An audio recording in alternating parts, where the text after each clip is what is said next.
Nasa atap bituon sa langit, mikislap mitan-ag sa kangit-ngit, katamis taliwala sa kapait, mitunaw sa tik-ang nga kasing-kasing, nanumpada kung kuyog tang tuhan, gugmang gamhanan makahimo sa tanan.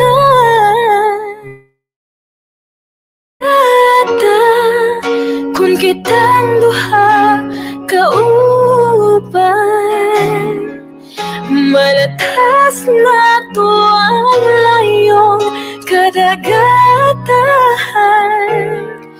mapatag ang habog na kabukiran, mausabang lang sa kalibutan, hangtod kanu sa matahong, kining akong dughan.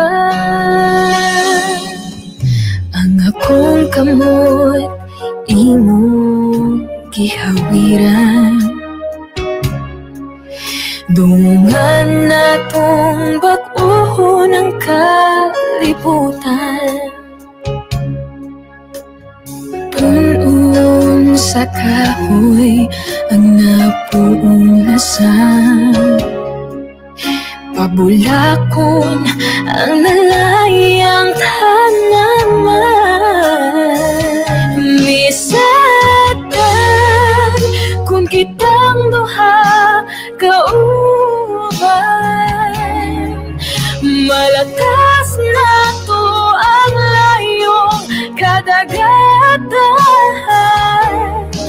mapatag ang habog na kabukiran, mausabang lang sa kalibutan, hangtod kanu sa matahong, kining akong dughan. Mibanos ang katugnaw di maadtos, at lamisan loob sa imong paglakaw, magwalak ba hangtod sa hangtod, sa kahangturan.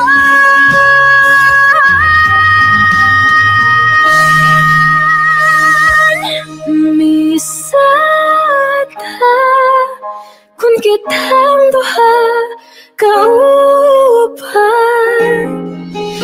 malatas na to ang layong kadagatan, mapatag ang habog nga kabukiran, mausapang lang sa kalibutan, hangtod kanu sa matahong, kining akong dughan.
mga alaga, and welcome to your official guide to Cebu's history, culture, and heritage. I'm Chris, and I'm taking you to a historic and gastronomic adventure here in Cebu.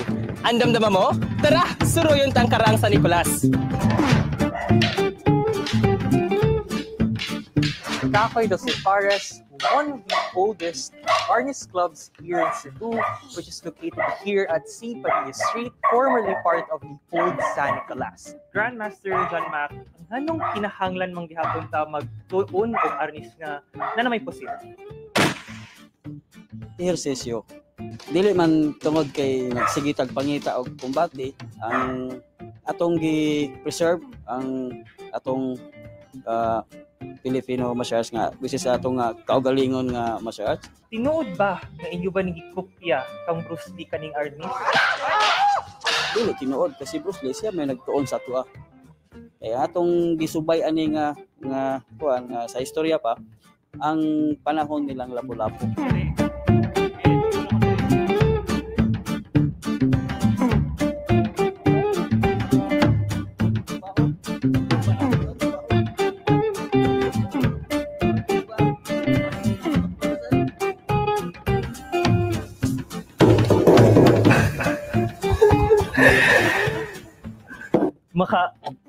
Tinuod dyan makamatay po dyan.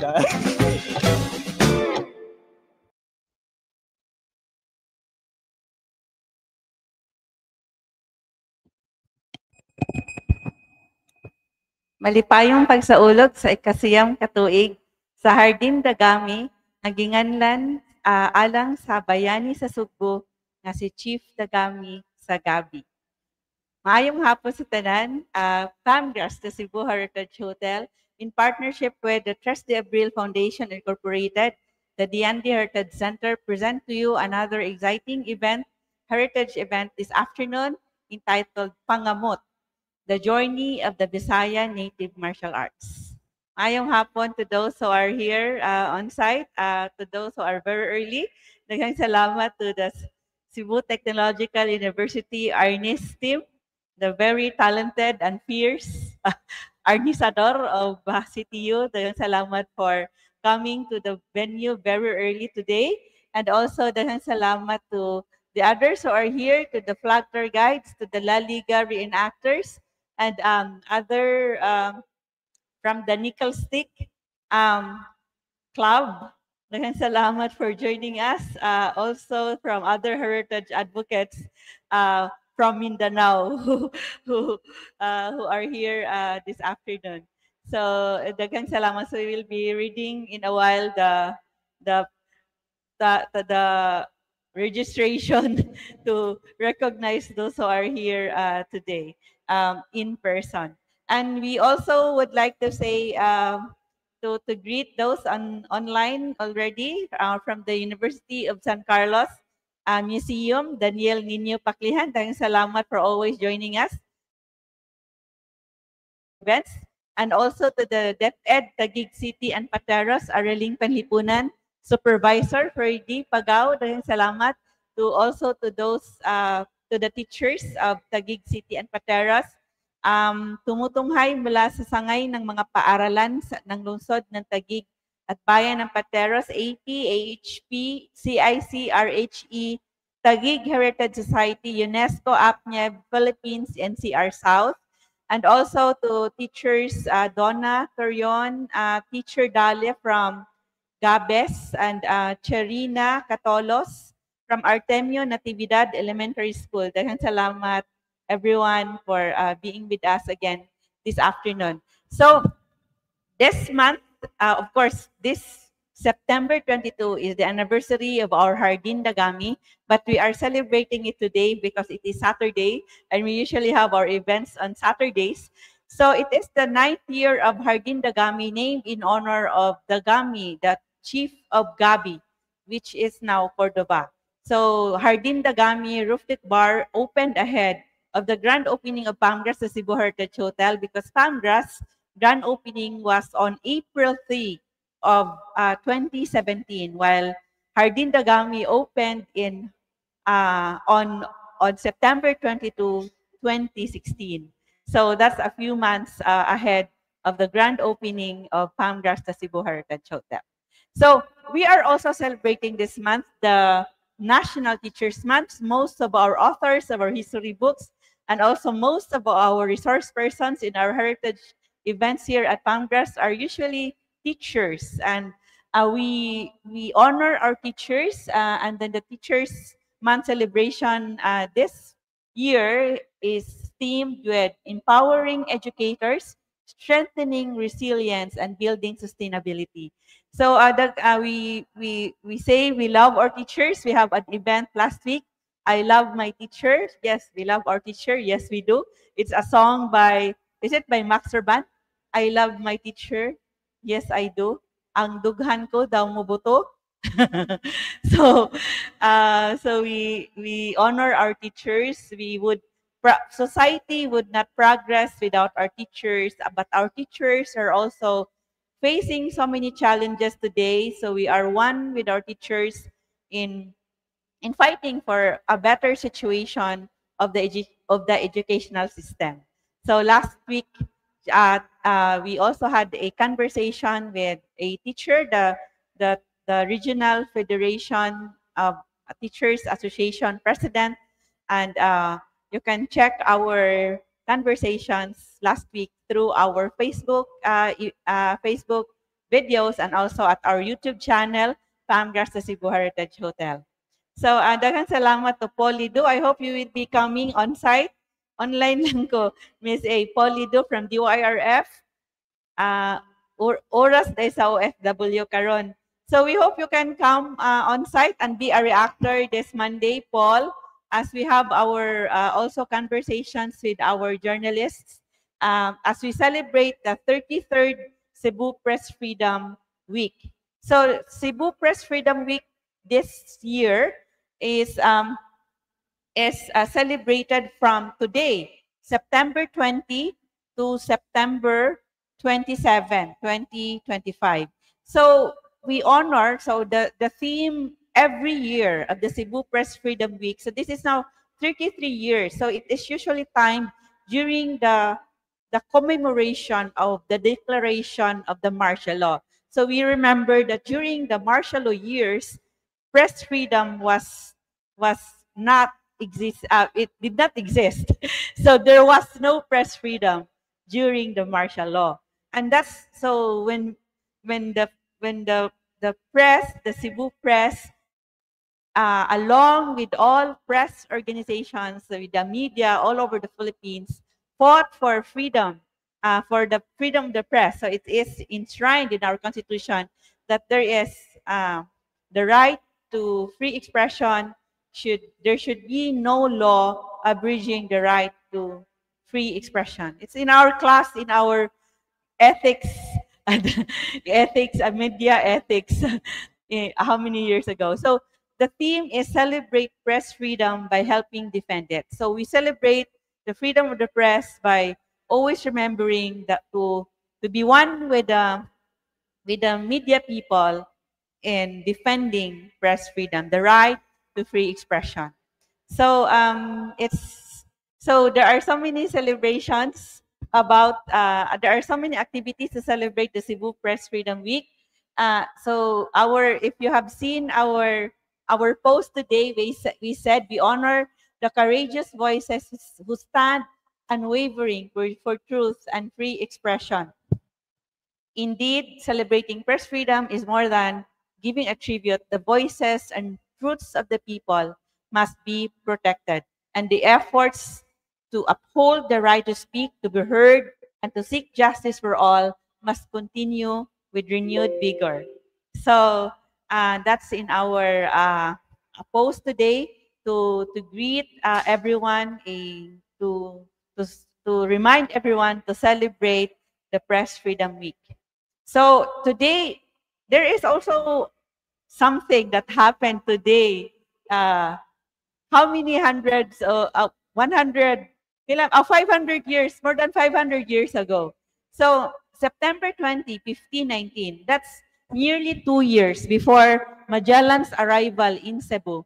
The 5 ships of the Magellan expedition set sail from Spain, beginning the journey that would lead them to the islands of what is now known as the Philippines. So the Portuguese explorer Ferdinand Magellan led the Spanish expedition in opening an alternative trade route to the Spice Islands and becomes one of the first Europeans to cross the Pacific Ocean. So that's why we say that those who returned to Spain circumnavigated the world, because usually in the past, they would pass through the Indian Ocean. So now this is now the first time in 1519 that they would be crossing the Pacific Ocean, the Europeans. So we didn't know, because there are so much in our history, in pre-Hispanic, pre-colonial history, or even in prehistory, that we don't know. We don't know if our ancestors, the seafarers of our ancestors who were expert seafarers, have already circumnavigated the world even before the Europeans did. So there were also claims that Enrique de Malacca, who knew the language of the Visayans and also the Cebuanos, and he also, of course, he knew Marquette Malay. So there were also claims that he was the first to circumnavigate the world. So anyway, there would be other discussions for that. So we thank our partners, the Tres de Abril Foundation Incorporated, the Yandi Heritage Center, the Central Visayas Association of Museums. Our Galeria Independencia is a proud member of the Central Visayas Association of Museums. And of course, Palmgras, the Cebu Heritage Hotel, is actually also a hotel museum. So we celebrate the anniversary of Hardin Dagami. So we would show you this video about Hardin Dagami and Warrior Dagami, to whom the Hardin or the bar is named in honor of. So may we have the video? Natay ko ang video? Yes. So while we are waiting for the video, we would like to recognize those online with us. Teacher May Pisco, also from BNAHS. Jenny Manalo from SDO Tapat. Ferdy says, September 21 is International Day of Peace. And also Mary Grace Lina from Tipas National School, and the flag tour guides are also here with us today. Daghang salamat.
Salamat for that video about Chief Dagami, to whom our Hardin Dagami is named in honor of. So thank you very much to the one who made that video. It was Des, our intern in 2018, the intern from UP, from the MASCOM of UP Cebu. Daghang salamat for that video. And she was also our scriptwriter. If you saw that video of Gugmang Gihandom when we started the event, so she wrote the script for that, and we thank for that video of Gugmang Gihandom. So our fight choreographer were the arnisador of Kakoy Dosipare. So you have seen fight scenes in that video in Gugman Gihandong. So it was choreographed by Jan Mac, the arnist master of Kakoy Dosipares. So we all at Hardin Tagami and even at our Kapihan ni Lumaya, we have our drinks, signature drinks and dishes named in honor of Chief Dagami. So Chief Dagami was not just a Dato Dagami, but he was also a warrior because he led the fight. The Dato usually also fought battles against the enemy. So we have the Pangpapresko ni Dagami. So it is a healthy drink with fresh celery.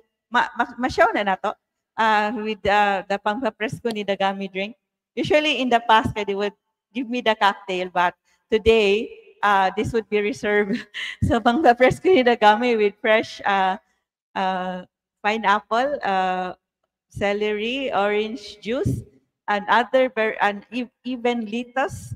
So it's it has an alcohol. You have a choice of having an alcohol in it. So unsa gay ito? Vodka ni siya.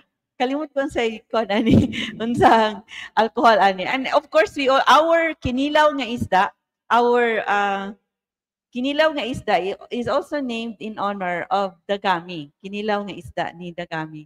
And also we also have, because Dagami was riding a boat from when they launched an ambush against Miguel Lopez de Legazpi on May 23, 1565.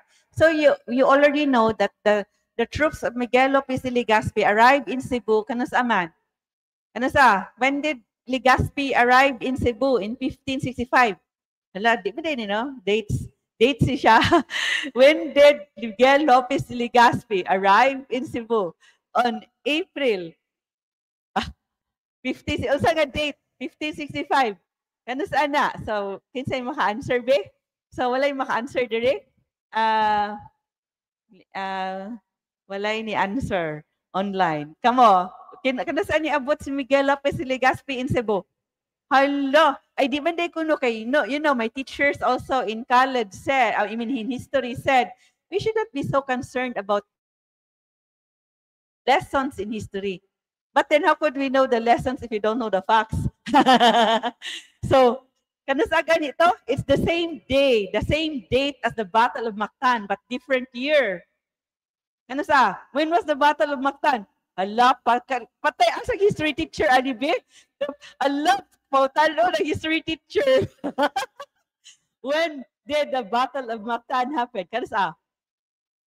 Ay, congratulations. Di na sad basiro a teacher. Congratulations to the teacher, because the students know that the Battle of Mactan happened on April 27, 1521.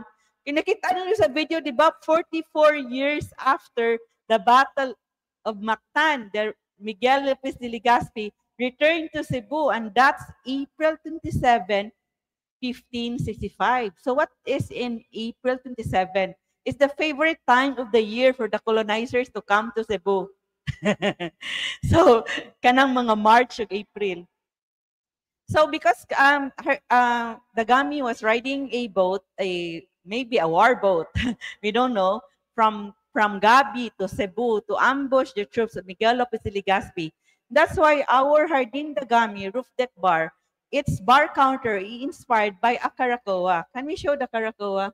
And then, of course, our Hardin Dagami and also our Kapihan ni Lumaya offers Caracoa sets and Bakunawa sets, because the Caracoa also has a dragon dragon head. Bakunawa is a serpent-like dragon, which is very important in our history. In our heritage, our ancestors believe that the Bakunawa, a mythical creature, is a very powerful creature. So it is a Caracoa. The warships of ancient Visayans had a Bakunawa. So this is the Caracoa, the ancient warships of the Visayans in their sea raiding and seafaring. So in their Pangayaw culture, in the Pangayaw culture, where they would raid other places, so they use the warship and the Bakunawa. And our Hardindagami bar has also a Karakoa inspired bar counter. So, masyo ba to na? So this is the Bakunawa set and Karakoa set. So that's the dragon head at our bar. So nalang siya pasulod. It's not very visible when you are outside because it's going in because of course also the feng shui belief is everything should go inside, not going out. So anyway, so you would see that if you go to our Hardin Dagami roof deck. So we have an event also tonight, the Search for Warrior Dagami 2025. Our young warriors of Cebu would be wearing their heritage and wearing their bahag as they talk about why they should be crowned as the Warrior Dagami of 2025. And that would be after this event later at 7 p.m. So, tonight we have the upcoming event. So, event 30, Tagay Tabay, tuig, ikasiyam nga tuig sa Hardin Dagami. So, our warrior Dagami in that photo has a bahag but no pudong, pulang o pudong. It should be red also, but then because of the gold tradition, that's why it's gold of the gold tradition in the Visayas. So, we have also the Search for Warrior Dagami 2025 pizza eating contest, Pinya Hamon or Cebuano pizza of Hardin Dagami and Kapihan ni Lumaya, and also tuba drinking contest. Tuba drinking contest. So our ancestors always drank tuba, and then they have it. They are using reed like straw, drinking it, and there was communal drinking of the tuba. And they would offer tuba for rituals. They will always drink tuba in feasts. So, and also, we will also have sangka sa kanta. Our ancestors were always also singing. They would sing about the history of the ancestors, they would also sing about the everything. So, in all their waking hours, they would sing. So, we have sangka sa kanta tonight. Join this Sangka Sanganta and you will win. And also, if you will be the winner, you would win an overnight stay at our Rooms for Heroes at Palmcrest sa Cebu Heritage Hotel. Mapil na magkanta? Mapil na kuno mag-arni sila niya. Magkanta pag yun. And then, so, this Monday, we will have the event on September 22, Evolving Media Platforms and their Impact on Social Change. Wala-wala ako audio. So this would be a forum, a hybrid forum to celebrate the Cebu Press Freedom Week. We thank the Cebu Press Freedom Week Incorporated for partnering with PAMGRAS for this event. We will have as our panelists former Cebu Daily News Editor-in-Chief, Connie Fernandez Brujan, and she was also the former chief of the Visayas Bureau of the Philippine Daily Inquirer, and also the current Editor-in-Chief of Sunstar Cebu, Mildred Galarpi. Join us on-site or online for this event. So this is a free admission event with snacks. From snacks na to kay cupcake, the very yummy cupcake of Kapihan ni Lumaya.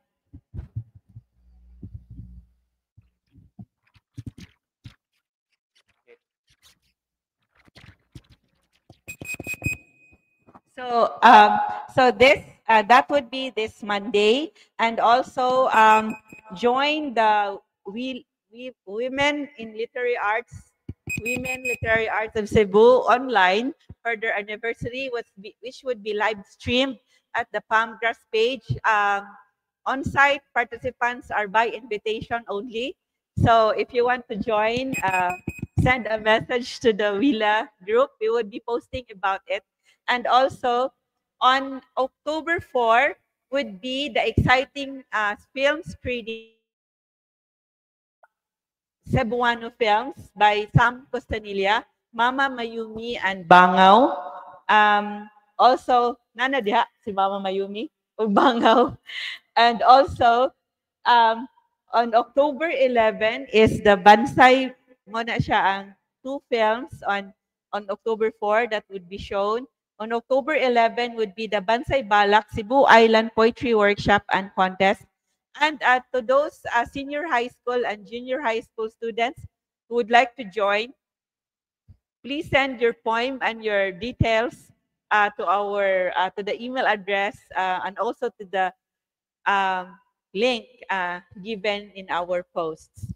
And on October 18 would be Hilo og Tambal as we celebrate the healing heritage of the Visayas. We will have toxicologist, a medical doctor, Dr. Bungon of the Vicente Soto to join us on site, and also a Sikihor book author to join us also, and a mananambal from Sikihor to join us on site on that day. And also, on October 30 would be Dili Ingonato. You would be discussing about the dakit again. And we will have historian Dr. Rolando Burinaga to be one of our resource persons on that day. And there would also be a Visayan mythical cosplay contest, Visayan mythical creatures cosplay contest at the night time of October 30. So, gamay na lang, o sana lang, we will introduce our resource persons this afternoon. So, we would also like you to know, and we are happy to share again, so every event we share this, that we are happy that PAMGER sa Cebu Heritage Hotel in 2024 was awarded as an outstanding institution of the Cebu City government for its unwavering commitment to preserving and promoting Cebu's cultural legacy through engaging exhibitions, book launches, and diverse events, cultivating a profound appreciation and understanding of Cebuano history among the youth and local communities. And we are also happy that this year, 2025, PAMGRAS has been awarded again with the Outstanding Individual Award for the host of these heritage event programs, heritage events, Agripina, for the innovative advocacy for the innovative advocacy for Cebuano history and arts through the hotel industry. So, daghang salamat for this award. So, but of course, even without the award, PAMGRAS would continue to its advocacy for heritage and history. We thank our participants who registered online. So, daghang salamat to Modern Arnis Tapi-Tapi. Are you also on site? Modern Arnis Tapi-Tapi International Cebu. We also have someone from PAXI. Saan yung meaning sa PAXI? And also from Eskrima de Campo, JDC 10. Eskrima de Campo, are you here? So you are on site, online. So we have someone from Chunishi Technical Services. We also have from the Canada-based Kathara Filipino Indigenous Art Society. So this is led by Sobi Wing. Daghang salamat. So he also leads, he also is the administrator of the Facebook group, Visayan Culture, which has members from the coming from the different parts of the world. Daghang salamat. And also from Schools Division of the Taguig City and Pateros. So daghang salamat. So now we would introduce our resource persons this afternoon. So also pwede na to makuha ang kanang mga on-site participants kung naay pay uban nga tuan kanang wala mabasa.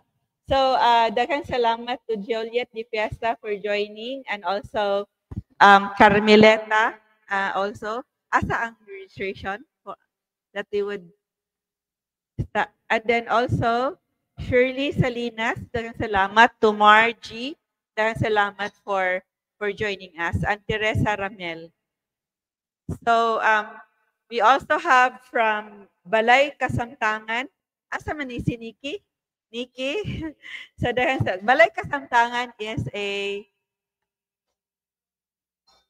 it's a cultural, it has a cultural homestay program.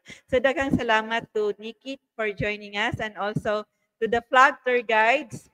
And we also have from the CTU Maine, and also from World Nickel Stick Balintawak Eskrima Club. Daghang salamat to Dylan for joining us on site today. We also have from the University of the Visayas, Ronnie, daghang salamat. Are you with an Arnis group? Are you also with an Arnis group? You just came here to join us, to join the discussion. So daghang salamat everyone to especially to those on site and to those who are online. So one of our resource persons this afternoon has been our also our resource person in last April 27. In last April when we discussed about the strategy and tactics of the Battle of Mactan. So panelist is a he took his Bachelor of Arts in History at the University of the Philippines, Visayas in Miagao. That's in Iloilo. And he had his Master's in History at the University of the Philippines, Diliman. And he had his doctoral in History at the University of Manchester in England. And we are happy to let you know that his dissertation, when he took up his doctoral degree, doctorate in the University of Manchester, is really about the Filipino martial arts. So that's his thesis and dissertation. And his fields of specialization lie in the disciplines of nationalism, national identity, and Panay in World War II. And he has his other interests in military history, world history, world civilizations, and world religions. And he has been teaching history at the University of the Philippines, Visayas, since 2007. And he served under the Office of Student Affairs, and the office holds the rank of Lakan 4 in modern Arnis and teaches interested UP Visayas students Filipino martial arts for free. So we are so thankful for the generosity of this teacher. And he joined the Armed Forces of the Philippines Reserve Force in 2020. So he had his training actually with us as a reserve force 2 months ago or a month ago. That's why he was here in person. He was here at Pangras a few months ago, and he serves as part of the Corps of Professors under the 502nd Technical and Administrative Services Group in Panay. And he was later designated as Commandant of the UP Visayas ROTC unit. And he is one of the founding members of the Iloilo's first local chapter of the Knights of Rizal. So everyone, it's our pleasure to have with us once again, and it's our honor to introduce to you one of our resource persons this afternoon, Professor Ray Carlo Gonzalez. Hi, Mom. Thank you for having me. Hello, everyone. Hello, everyone present there in Cebu and everyone else tuning in online. So, daghang salamat. So, we would like to ask our audience online if the audio is okay, and also to those on site, okay, Rama, sabtan na siya. Actually, there is a brownout right now in some parts of Iloilo. That's why Professor Ray has to change location different from his location in the past event. And he also could not come here on site today. So anyway, daghang salamat to Professor Ray for really being with us this afternoon live.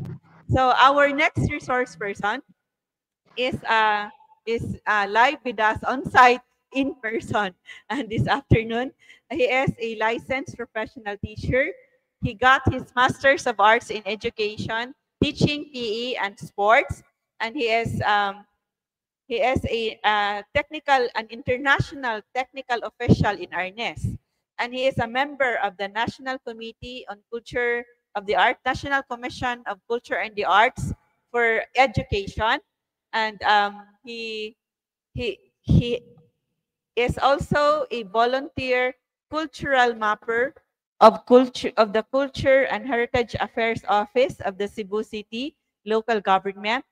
He is a volunteer for culture and heritage of the FMA Filipino Martial Arts 7 of the Department Visayas, and he is a member of the International Organization for Health, Sports, and Kinesiology, and he is a vocal person of the International Association of Physical Education and Sports, and he is the Visayas representative of the National Organization for Physical Education and Sports, and he is a Filipino martial arts advocate. And it is our pleasure to have with us for the first time for us as a resource person, but he was also with us. If you have seen our Sinulog, our pre-colonial Sinulog dance that we showed in first showed in 2020, it is still in our Facebook page and also our YouTube channel, Pamgras sa Cebu Heritage Hotel. If you would search for it, Pamgras sa Cebu Heritage Hotel, pre-colonial Sinulog dance. And our resource person today is the choreographer for the fight scenes, for the arnis scenes in that dance video. So we are happy to introduce to you our resource person, an instructor of the Cebu Technological University, Carmen Campus, Vincent Caballes. Hello, good afternoon sa tanan. May hapon no sa mga kauban ako sa Cebuano. Then to all the community, FMA community, akong ipagyukbo sa tanan. Handa po bay. So dahil salamat to Vincent for joining us here on site today. So we have Ferdy saying the audio of Professor Ray is okay, and also Dita Manzano is saying tumutunghay mula sa Sembo Elementary School, SDO Taguig. So daghang salamat. So we invite our students, the CTU Arnes Club, to share this Facebook Live event so that your friends will see you in a while as you give a demonstration of Arnes. So to those who are with us online, we would like to let you know that we would be reading your questions and reactions as we go along. So please give your questions at the comment section of this Facebook Live event. And also, we would be having an open forum for the on-site audience at the end of our conversations with our resource persons. So our resource persons would be answering questions from me. This is like a talk show format, and they would be entertaining the questions on site if you go to the microphone in a while during the open forum. So we remind you that we have our Search for Warrior Dagami 2025 tonight, and also Tagay Sangka sa Sangka Tuba drinking Sangka sa Tagay. So tonight at Hardin Dagami. So now we would like to ask our panelist from CTU, Vincent, an FMA advocate. We would like to know, because you are also an escrimador, arnisador, we would like to know why did you join? What made you interested in eskrima, and why is it meaningful to you? So first of all, I would like to thank my former grandmaster, the late grandmaster J-Max, because J-Max Caballes, because he is the one who invited me. Because growing up, I have been into no sports. Growing up without sports, so one time he visited at my home, because my grandfather and my grandfather is cousin. Yeah, kung i-visit sa balay yan. Why did you try eskrima or Filipino martial arts? So, at the age of, I think, 10 or 11, I had started my journey as an FMA practitioner. Then I got into varsity scholarship in the University of Cebu, which it helped me represent in the different local, international competition. And I was able to be part of the Team Cebu City Arnis team and to compete in the Philippine National Games, the local tournaments, and different tournaments. Then right now, I am after I graduated my college degree, which I took up teaching, no, teaching MAPE. I've been able to teach in Cebu Technological University. Then starting there, it's always my advocacy to share and promote Filipino martial arts at any at no cost, no, it's for free.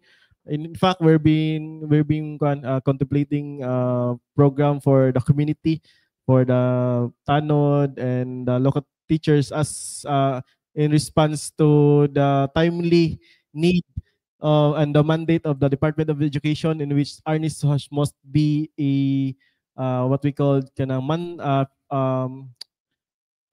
what we call dapat kanang kuan siya, kanang itudlo siya sa matong mga kabataan, no, i-priority ang Arnis as sports in DepEd. So I am helping, no, that's why I am here helping the community as well as the FMA community in the culture and mapping. So I am one of the worker in the Department of Tourism for the FMA 7 program. That program I'll be talking about later. So that FMA 7 is a program spearheaded by the Department of Tourism to promote Filipino martial arts in the local scene and the international scene. So that's all. Daghang salamat, Vincent, for sharing. So you were 9 years old? 10 years old? 10 years. So what kind of awareness? Like, there are so many schools of awareness, yes, or Eskrima. So it was Celestino Macachur who told me in our previous discussion, when we discussed about Cebuano martial arts, when we traced it, when we discussed about, I think, General Arcadio Maxilom, because our General Maxilom also studied Eskrima. Yeah. The priest taught him Eskrima. So what kind of, is it Eskrima? So do we have Eskrima or Arnis in Cebu? Actually, the safe way to say Arnis is just the general term, because it's mandated by the law, Republic 9850, which declares Arnis is the national sports and martial arts. That's why it's called Arnis. But if you try to bring it on the local scene, will be based it on the localization, we call it Eskrima, because that's what Cebuano used to call, no. Yes, is it true that according to Manong Tini, I call him personally Manong Tini, because we are engaged, no. Probably I'm going to visit him in his house sa Basak, sa Lapu-Lapu. So according to him, ako nakatunan niya is every general or warrior person related to war, Cebuano war, is incorporated and related to FMA, because you cannot fight if you don't know how to use or to wield a weapon, especially a bolo or a knife or a sundang, no. So according to him it's conjured it kanang na-adjud the elements of Filipino martial arts in every war. The Cebuano history is always linked in the Filipino martial arts, no. It's always because during the war, especially in the war, there's always Filipino martial arts. No, even the raiding, no, as we can see in Cebu, there's no many watchtowers, no, built. Labi na sa Bermejo Triangle, sa where Father Julian Bermejo, it is known that Father Julian Bermejo, the priest of the South, he was 6 times head of the church in Bolhoon Church, then as well as different parts of the church. So he led the Battle of Sumilon, no, during that time. So that's why every war and every part of the history that is related to war or the combat is related to FMA. Now, the type of artist that I have been linked to is way more progressive. Like I have is way more organized. It's more way more into the fun. What we do have now in the future? It's more organized because it's more onto school based.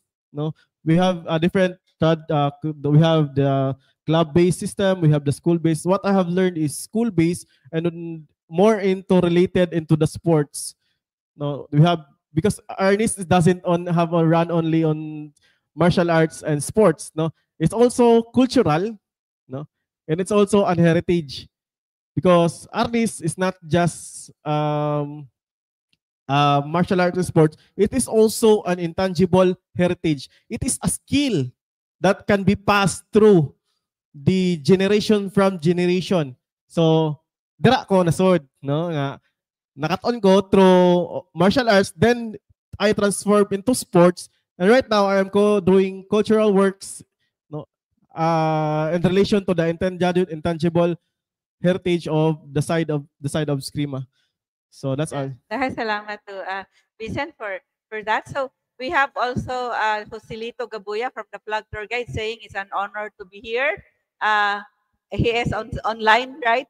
And we have Ferdy asking already, is there a difference in arnis during the time for freedom fighters against the present time? This would be answered in the discussion in a while. Al Quizon is saying Al is also an arnisador.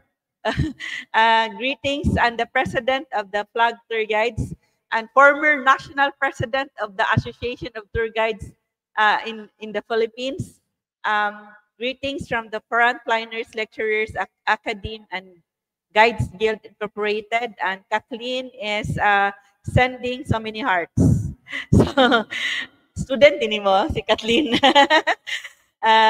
So, daghang salamat everyone for your comments.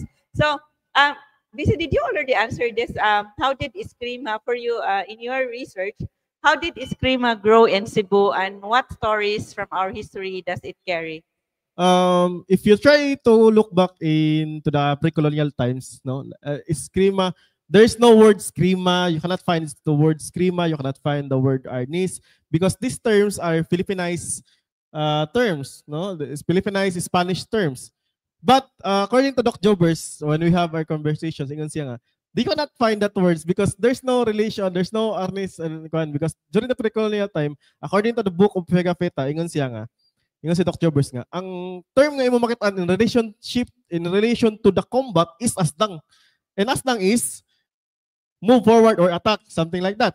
Now, and the only one of the proof nga there's an existing Filipino martial arts, we call it pangamot, no, is according to the book, ingon siya nga, ang mga Pilipino, mga Cebuano during the early times is naay mga stick nga ginakuptan sa pagpractice. Ang kanang stick is forged in fire, gisubhan. So probably, this is the early arnis, no? And then, if during our documentation, no, the oldest can be seen through dance. So one of those during our documentation in Puro Camotes, no, we have documented with Professor Nimor. Ang amo na document is the sirong, in which ang movement sa sirong is a fighting movement, no, forward, attack, backward. So the movements of the hand is showcasing the how to use the bolo or fighting, no, naghold og bolo or sword into forward, backward. So sa sirong palandaan, probably nanatay early age or early way of fighting. Gisuportahan ni kay ang pag-ato na sa Oslo during 2023 ata, naapod sila sirong. Pero lahi ang sirong ginagamit kay ang sa sirong sa Oslo na ay babay, binabayi, na ay nilalaki. Ang sa sirong sa Puro mix, no? And this sirong is isayaw nila during the Fiesta sa Santo Niño in relation to the child Jesus. And sa sirong sa Puro, ang musical ensemble nila is kanang kawayan nga gidukdok og into hoods. I forget the term. Kanang nalimot sa musical instrument. But sa Oslo, lahi sa drum nila ha. So, but again, the movement shows that there's relation, no, to the earliest way of combat, no, to the present. But when the first school was founded, the Labangon Fencing Club, no, where the Saavedras and the Cañetes, no, nag-form sila og school, and then bungkag siya forming into the Pares, no, and that start of what that was the start, the golden age of Screama, no, nagforma og mga duwa, nagpaduwa na, The Wego Todo was there, and today it is now a full-grown sports that is known locally and internationally. Labi na sa gawas, no? The foreigner would pay thousands of pesos just to learn the Filipino martial arts. And here we are in the Philippines, we are teaching it for free. No, we are incorporating this into different schools because, again, in order for the heritage, the culture and heritage to expand and to be promoted, you have to join it, or you have to collaborate this into education. You have to do education in order to propagate. So that's why sa karon panahon na daghan ng teams Arnis, daghan ng mga players Arnis. In fact, I am so happy what the LGU of Lapu-Lapu is doing. All the school in Lapu-Lapu is mandated to form a what we call Arnis team, no? Yeah, after na every 2 year, 2 years no. Every 2 years na panagsangka sa matag barangay. Ang barangay is represented by schools. So that's how they've promoted their culture and heritage and sports Arnis into a mainstream. That's the even in Olango Island nga mas bangon na siya sa Lapu-Lapu, they have provided trainers, they provided budgets, no? And then we have cultural presentations, no, sa Belgium, Germany with the Lapu-Lapu Arnis team, no, that is funded by the LGU as well as the Department of Tourism. So nag-shift good siya from sports to cultural. So pag anak lang from pre-colonial ang growth sa sport ba, no? And in fact, usa sa mga aims ni Senator Mig Subiri, the current president of the Philippine Eskrima Kali Arnis Federation, is ang Eskrima gud or ang Eskrima Arnis, no, Kali, mukuan gina siya mo promote internationally, makaduwa ta. We have the demonstration sports in the ASEAN Games, the Asian Games, no. ASEAN is nakaduwa namin ta. We have our kanang exposure in the ASEAN Games. We will have ang aim is we have to do Asian Games, then we can reach in the high part of the Olympics. Mo gina dream sa usa ka athlete, sa usa ka anisador. So that's all. Salamat for sharing to Vincent. So we have these questions from our online audience, but I think these would be answered later in the discussion. There is a question about, is Arnis already an included event in the international, like that of Taekwondo? Pwede rin dali rin ma-answer. Dali na siya mansiran. Actually, yes, we have been exposed in the ASEAN Games na for the meantime, no. But we will, the PCAF is doing their best to have Arnis in the ASEAN Games nga mahimo siyang demo sports. Once it was maka-demo sports na ang Arnis, it will be included na twice sa Asian Games. I think twice or thrice exposure. After that is demo sport na siya for Olympic. Pwede siya ma-apply for a demo sports in the Olympics. So taas pa siya it's a long run, but again, it's not a dying dream, no. It's a passive dream nga kinahanglan i-work hand in hand with the PCAF organizer and the lower, no. Mag-abot gyud ang practitioners o ang mga administrators and policymakers. So it's already now in Asian Games, but it's still going to be presented for the Olympics. Probably, we're hoping once it is mahimo siyang demo sports sa Asian Games, na siya chance agad nga mahimo siya mo tatak siya sa Olympics. So namo gonna process, there's a guidelines, there's a rules in Olympics. It takes time, but only time will tell. Yeah, so now we would go to the other parts of the Visayas. So you have our resource person from the University of the Philippines, Visayas, who had as his thesis the Filipino martial arts. So, and also he is also our resource person in the strategy and tactics of the Battle of Mactan. So we have Professor Ray Umpoy Gonzalez, and we would like to ask Professor Ray regarding regarding the pre-colonial Visayas, how did Pangayaw or sea raiding shape the fighting culture, and would you say that the martial arts tradition of the region started in these times, or not. Yes. Well, two things actually, Mom. No? So the first one is um, probably descriptive of what kind of warfare was being conducted during that time. And it has a lot to do with the nature of civilization, I guess you could say, in this part of the world. So we are one of those places in the world where we didn't really have these large settlements that were primarily agrarian or agricultural in nature. So if you try to take a look at the settlements that we had, we were predominantly maritime in nature. We made our money and we did our exchanges, and we grew uh, by using or utilizing what the sea could give us. And so the kind of civilization that we had was focused on the relationship of these communities with the sea. They were limited and defined by their relationship by the sea. And in that same respect, Bale, yung warfare was also very defined by the sea. And this is where the idea of the pangayaw comes in.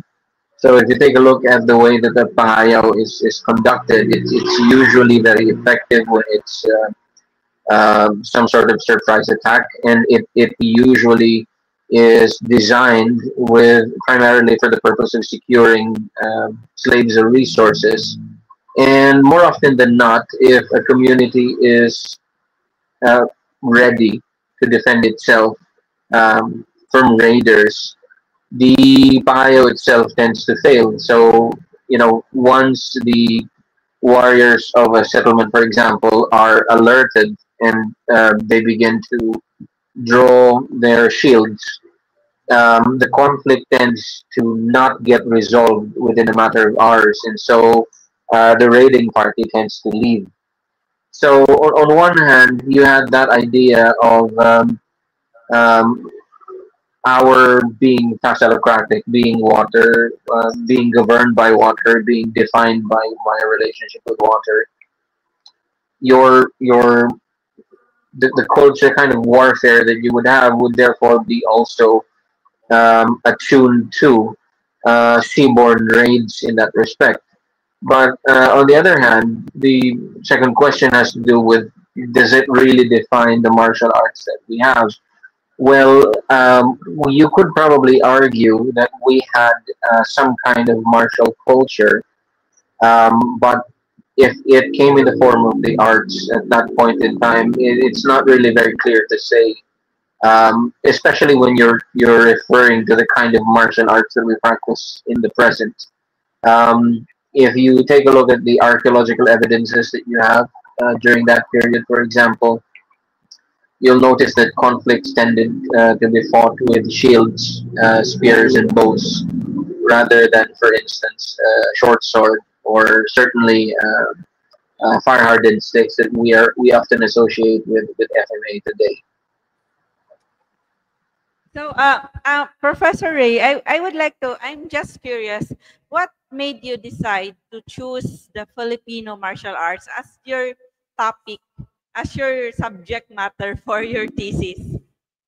It was a very simple choice for me, mom. It's my when I was doing my MA, my roommate was a guy called Robert Morales, and he was a student of Tatang Ilustrisimo.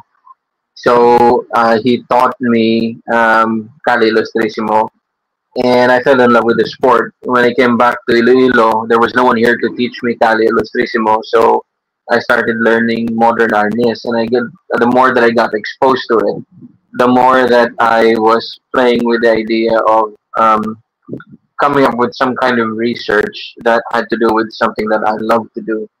So when I was looking for a topic for my dissertation, it was an easy choice for me. I knew that it had to have something to do with Filipino martial arts in that sense.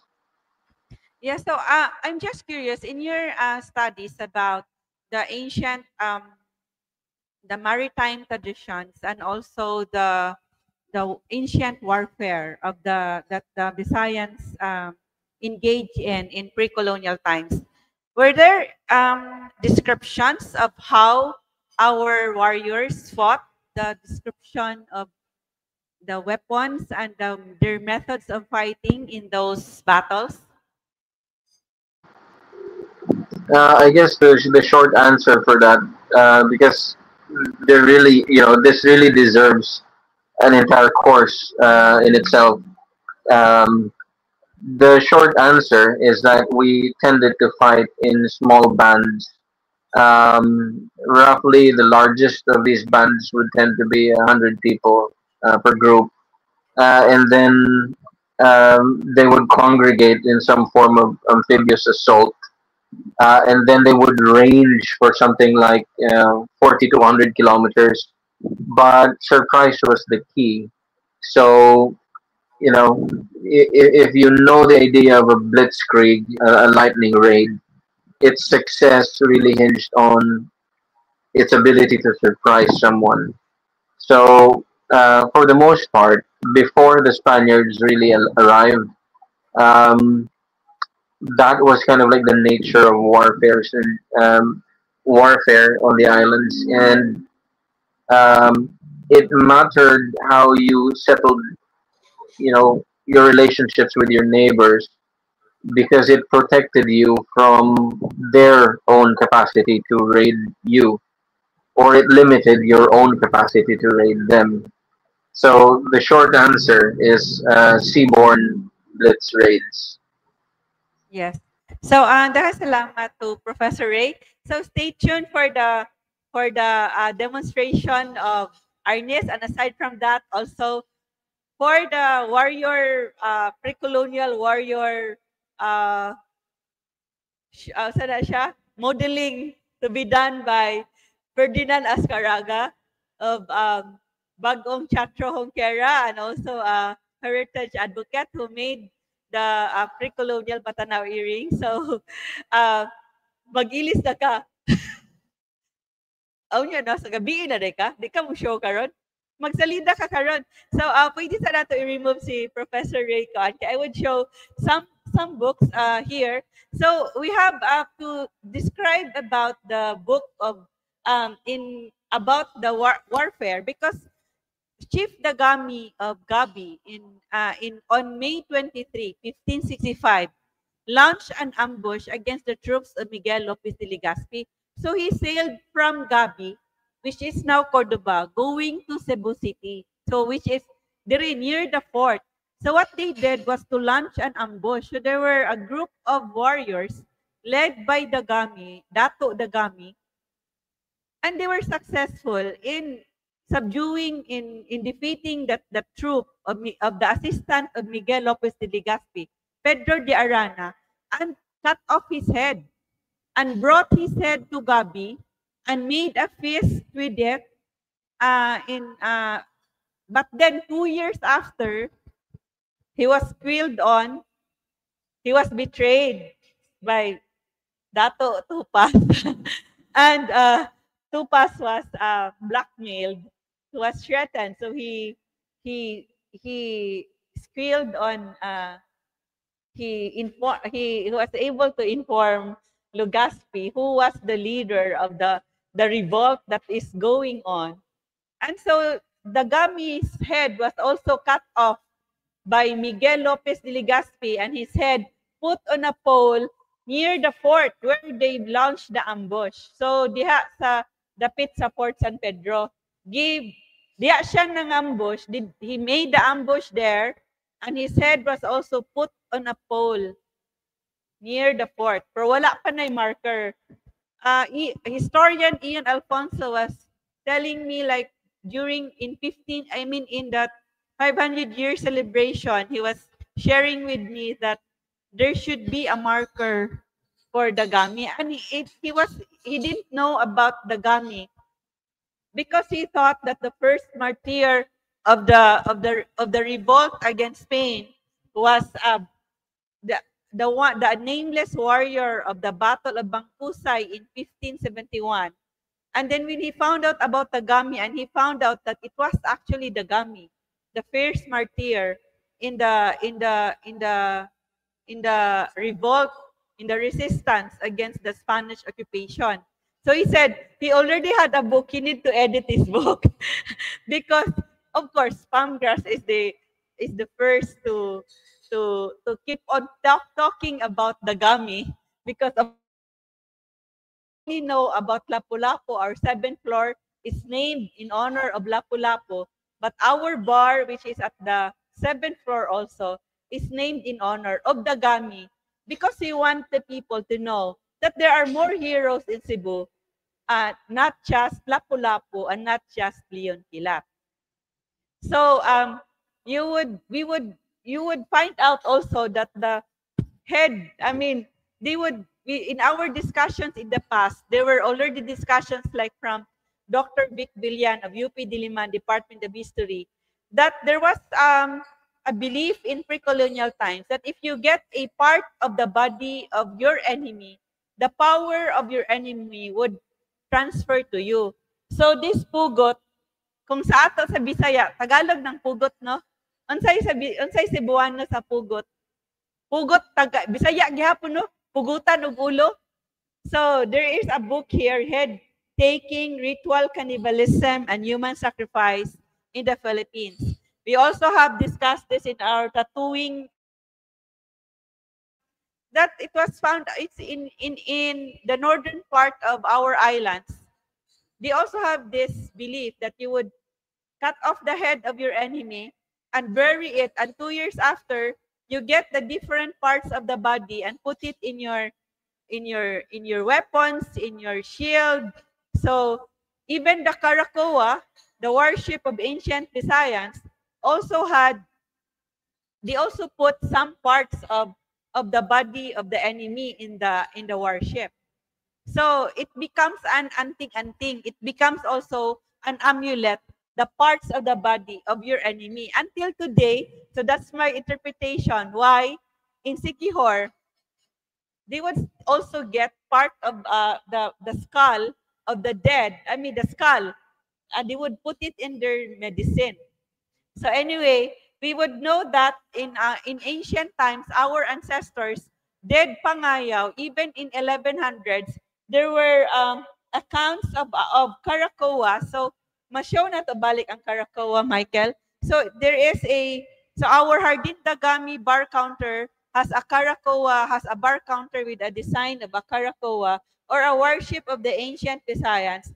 And then it is said that in the 12th century, in the accounts of the Chinese, there was a fleet of Visayan Karakoas that sailed to Luzon and then to Taiwan and crossed the Taiwan Straits and raided the Fukien coast in China. And historian William Hunter Scott said that we know that the Visayan Karakoas were in the Fukien coast in the 12th century. And there was an eyewitness account of a raid by 3 chiefs with several hundred followers sometime between 1174 to 1189, and with the swift, sleek, and long Visayan Karakoas with hundreds of dark-skinned warriors and tattooed warriors standing on their platform. So Dr. Vic Villan was saying, whenever the Chinese would hear that they coming, they would hide in their houses, lock up their doors because they were so scared of the Visayan warriors in 1100s. So here in this book, Lapu-Lapu, so Dr. Rizel Mujares has an introduction here and annotations of the novel Lapu-Lapu, the Conqueror of Magellan. So okay na ng Karakoa, Michael. So this is the book Lapu-Lapu, available here at our basahanan. And here it is said that our ancestors' typical forms of warfare is one, raiding from the sea to weaken the enemy. Second is flight. So Lapu-Lapu opted to face the enemy. So he did not think that the Europeans were a superior force because they usually do flight when they think that the enemy is a superior enemy. So they thought that Dr. Isil Muharis said that Lapu-Lapu wanted to defend the territory of Mactan because it was a strategic location for local international shipping. So he knew the weaknesses of the enemy. That's why he decided to fight and not employ flight or to run away. And then so they showed themselves as experienced warriors organizing in three-flank battle formations against skirmishing style of warfare against the slow reloading of the guns of the Spaniards and taking advantage of their superior ground conditions. The native warriors used poisoned arrows, spears, and bladed weapons. Even their weapons were poisoned. Their bladed weapons were also poisoned to defeat the foreign aggressor. So, mo na siya. So, you need to read this as you watch Magellan, the film that said Lapu-Lapu is a myth. So, read this book to get the insights and the interpretation of history by Dr. Isil Muarez, and also a book on Ferdinand Magellan by Dr. Danny Hirona, also available here at our basahanan. So now we have this question for Professor Ray, who is also a doctor of history. So we would like to ask about regarding his research on the warfare tradition in the Visayas regarding blood vengeance or pagdumot and peace pacts such as Sandugo. How did it shape the way conflicts were fought in the Visayas? Actually, I would argue the other way, Mom. I would probably say the real question is how it actually shaped peace. So how it shaped relationships. So if you take a look at the network of communities that you had in the Philippine archipelago during that time, um, there were there were these things called simple chiefdoms, which is basically like one overlord and one or two chiefs under that lord which served as kind of chiefs, or you would probably regard as in the same feudal setup as a knight would probably serve a lord or a king. So you had a simple chiefdom, but at the same time you also had complex chiefdoms which were very elaborate, which had relationships that often overlapped with each other. So you could probably be subservient to one lord, and you would have an enemy who is also subservient to that same lord. You might also have had a Sanduguan pact, for example, with the Spaniards, and your enemy has also done the same with the Spaniards, but you're still enemies even as you have that relationship with the Spaniards. So um, there was absolutely no sense of homogeneity, I guess you could say. We were a patchwork of different communities, and one of the things that held us together was the relationships that we forged with each other, usually by virtue of treaties like the Sanduguan Pact. Yes, so how about pagdumot? Please expound about blood vengeance. Um, I think my knowledge about blood feuds in the Philippines is just about as limited as my general knowledge about blood feuds in the rest of the world as well. But essentially, if you violated certain agreements between barangays, it could probably lead to the eradication of your barangay. So there were certain customary laws that were really, really important. For example, extending the hand of hospitality and then betraying someone after inviting them to your home. So that is to say, bale, killing someone whom you've invited to have dinner with you, or you invited to a wedding or something like that, and then killing them. That will probably start a blood feud. Not, probably one of the gravest crimes you could ever commit, um, is to take women, as in, one of the theories that we had, Bale, with this tradition here in Panay Island. There's this tradition of a wedding dance that involves some form of um, martial dancing, wherein men with bolos will block the route of the bride and the groom towards their home as they come out of the church. So the theory that we have is that that is actually a remnant of the days before the Spaniards ever constituted us into a more formalized communities, where your only chance of getting a woman is to probably kidnap her from a different barangay, because the chances are the women in your barangay are your relatives. And so in order to find another woman, you have to get out of your barangay and go onto hostile territory. And when you do find that woman, the brother, the father, the cousins are not just going to give the woman over to you. So you could either earn them by some kind of dowry, or you have to fight the male side of the family for these women.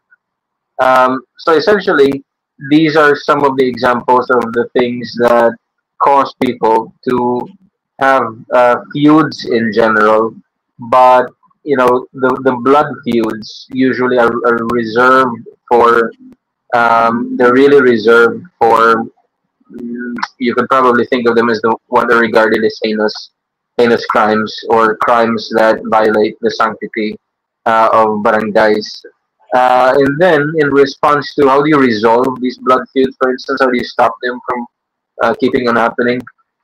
Um, well, there are some trials, for example, that are regarded as trials by ordeal, which can be used to kind of like arbitrate on disagreements, or it could devolve into something like a trial by combat, which is actually quite common in the southern part of the Philippines. Yeah, so I remember also in one of our discussions about Pangayaw, there was of course, aside from the women that they would abduct, they would also like they would search for women to marry in other places. That's part of the goal of Pangayaw.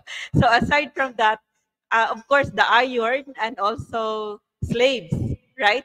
So even the Bubong Humasanon, who was a very beautiful princess of Bohol, asked Dato Sumangga of Leyte, who was courting her, who was asking for her hand for marriage, that Dato Sumangga had to get her a slave from China.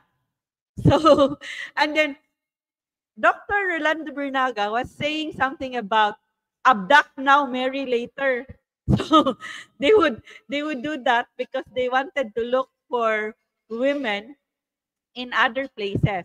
So daghang salamat for that. So my next question for Professor Lay is, because we are done, so if you have questions about the pre-colonial period, Pangayaw, so we said that they used bladed weapons, spears, arrows, sticks. So now we go to the Spanish period.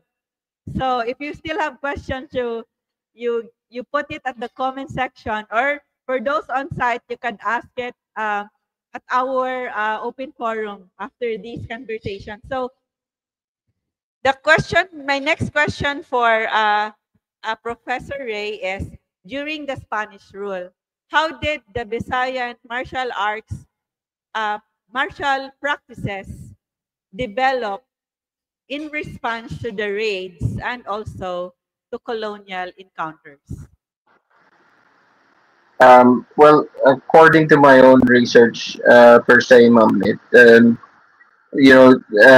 Celestino Macachore's publication along with Ned Nipangue puts forward this theory that essentially points to the idea of FMA being developed as some form of Creole sport rather than kind of like um, nativist indigenous art.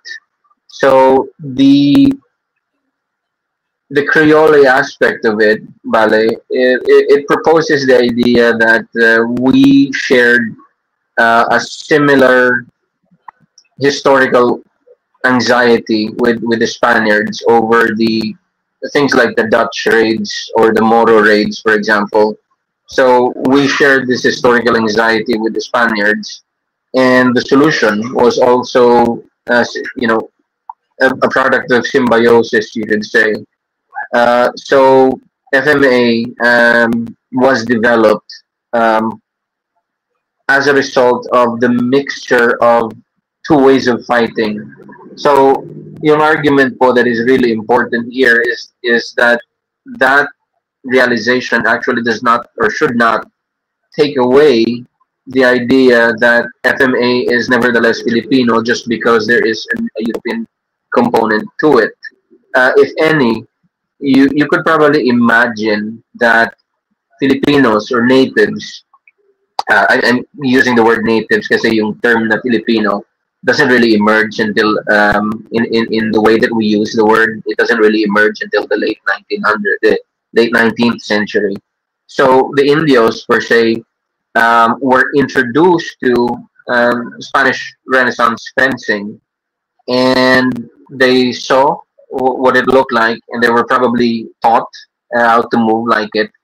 And FMA kind of develops from as some kind of Filipino reaction to being taught how to move like a European. So in that respect, the argument of Pinny and Ned was that that is actually the one thing that makes it Filipino.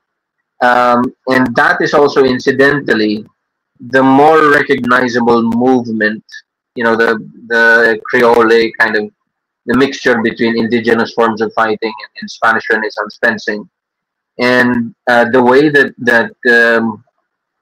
that you move because of that marriage of two cultures is the one that is recognized today as either Arnis, Eskrima, or Kali.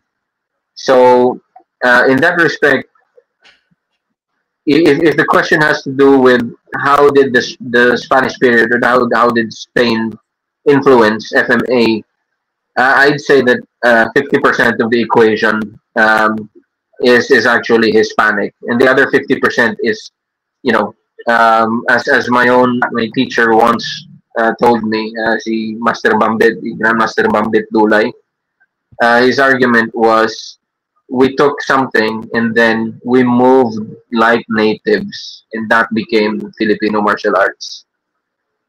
Yes, so daghang salamat, Professor Ray. So I would like to ask, what is the Spanish, is it fencing or what is the other blade fighting tradition in Spain that was shared or that was taught by them to the Philippine, I mean to the natives, to the Indios? There was no Philippines yet at that time. Filipino was a movement in the 19th century. And so the natives, the Indios, so we would know that there were accounts that Leon Kilat was taught Eskrima, and also the priests. I think it's Father Ismero is the teacher of General Arcadio, Revolutionary Katipunero General Arcadio Magsilo of Cebu, was also taught by his priest with Eskrima, according to some accounts. Is it really now the Eskrima of today, or is it the Spanish fencing, or what blade fighting was it? Bale, yung lumalabas po ma'am sa research, very commonly the reference had to do with Spanish esgrima or esgrima, or destreza fencing, destreza style fencing, which seems to be the the fencing style that was in fashion during the 16th century. Yes. That's what's the name again of the the fence? Is it Um, fencing? yes, ma'am. Destreza fencing style po. Yes. I think the one there are several scholars that could probably corroborate this much better than I could. One of them is a European who is also studying he has made several publications. Yeah, I think he's made it available online. But Andrea Royo has Andrea. written what? Oh, Andrea Royo has actually made several publications that make reference to this connection with Spanish style fencing, and his works are readily available online. Yes. So dahan salamat for that. So now I would like to show you some of the books here at Congress that tells us about how our ancestors in the Spanish period also fought against the colonizers. So the against the Spanish occupation. So this is a short history of Cebu by Dionisio C. and Leon Kilat by Emil Hosembasti, available here at Congress, the Cebu Heritage Hotel. Dionisio C. especially like he really tells in detail how our Cebuano Katipuneros really fought against the Spaniards using bladed weapons. So, for example, Leon Kilat. So, Leon Kilat was said to have learned arnes or eskrima.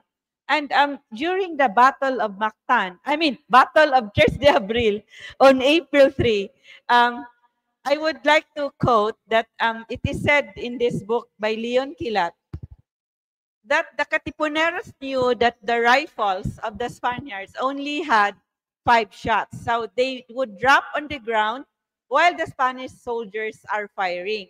So they rush to attack while the Spaniards are reloading.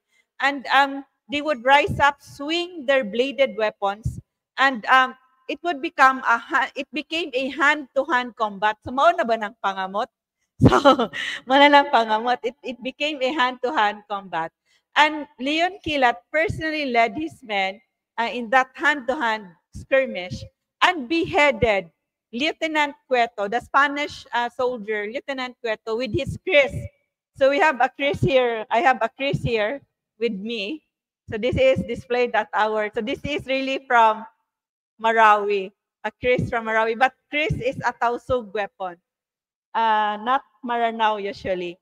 So so um so he was using a kris in the fight in the Battle of Tres de Abril, and he sliced the shoulder of so Lieutenant another and then so he beheaded Lieutenant Cueto with the kris and another cazador. So cazadores were the natives who volunteered for the Spaniards. And he also another cazador tried to run away but met his death after her shoulder was sliced from his body by Leon Kilat. So and Captain Monfort retreated but was later pursued by Justo Cabahar. So this is one account of how our Katipuneros, our Cebuano ancestors used bladed weapons in their fight against the colonizers. And in the Battle of Budlaan, also, June 2, 1898, that's a few months after the Battle of Mactan, General Leon Kilat was already dead, but he was already murdered, assassinated, betrayed, and murdered by fellow Cebuanos in Karkar. So, on June 2 of 1898, Cebu Katipunan Generals Alejo Miñosa, Lorenzo Ihi successfully defended their hideout in Budlaan, Talamban, against Spanish forces led by Captain Garcia. So the Spanish captain divided his troops to attack the two groups of Ehi and Miñosa, but they were not aware that there was another plan. So Miñosa's men withdraw deeper into the forest, hotly pursued by the Spanish cavalry. Then the Spanish attackers found themselves being surrounded by 200 machiteros. The Spanish cavalry retreated in disarray, crying for help after being subdued by the bolos of Cebu Katipuner. So we're so proficient in wielding bladed weapons. Grabe ha, 200 bolo men fighting against, and of course they were defeated in that battle. So we would see, but then Celestino Macatur's book also mentioned about the escrimadores having tattoos, amulets, and orasyon and chant. So those are pre-colonial practices. So now we would go to, so according to Professor Ray here, it is 50% pre-colonial practices and 50% from the Spanish fencing style. So now we go to the 20th century martial arts. So you have described in your book, in your thesis, that the Visayas is the bedrock of the Filipino martial arts clubs and the birthplace of early commercialization of arnis or eskrima. So why do you think this region became the core of the organized Filipino martial arts in the 20th century? And may you also tell us more about the difference, or why does the term arnis, the difference between arnis, eskrima, and kali, or do they have differences, or what? Please tell us more about this. Well, yung first question, ma'am, was why the Visayas, no?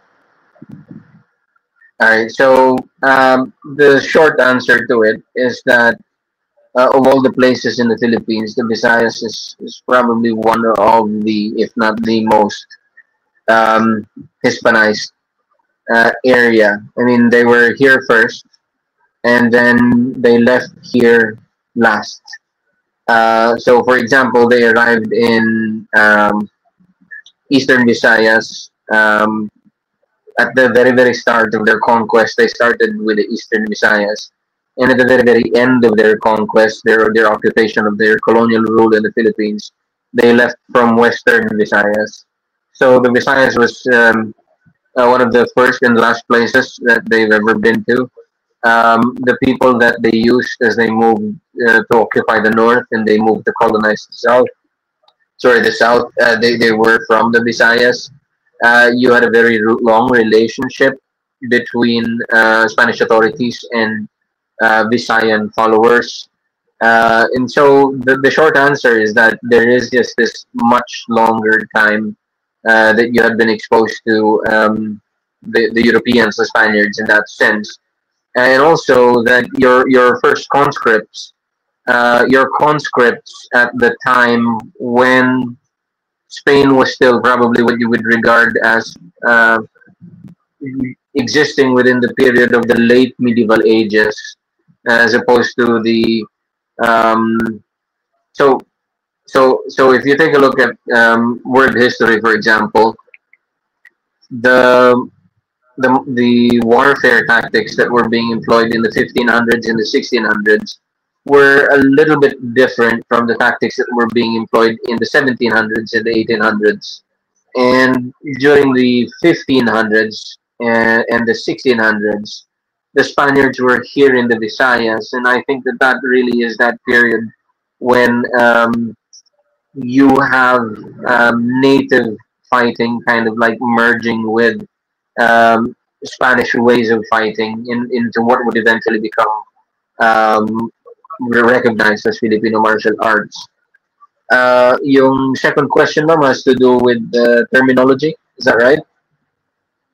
Yeah. Okay. So by definition, the terms eskrima, kali, arnis, sometimes baston, sometimes garote, they are used interchangeably, and strictly speaking, in my own experience, I don't know if the other teachers maybe or the other students would have a different kind of experience. But um, when if you study arnis, it usually is baston based, strike based, and then the techniques are usually. Mm, I'm sure the students would recognize this. First blood point based system. So this is like the kind of fighting that you would use in longer for longer ranges. So you know the one hit wonder, the one move trick, one trick pony kind of movement that dispatches your enemy with just one move over a long distance.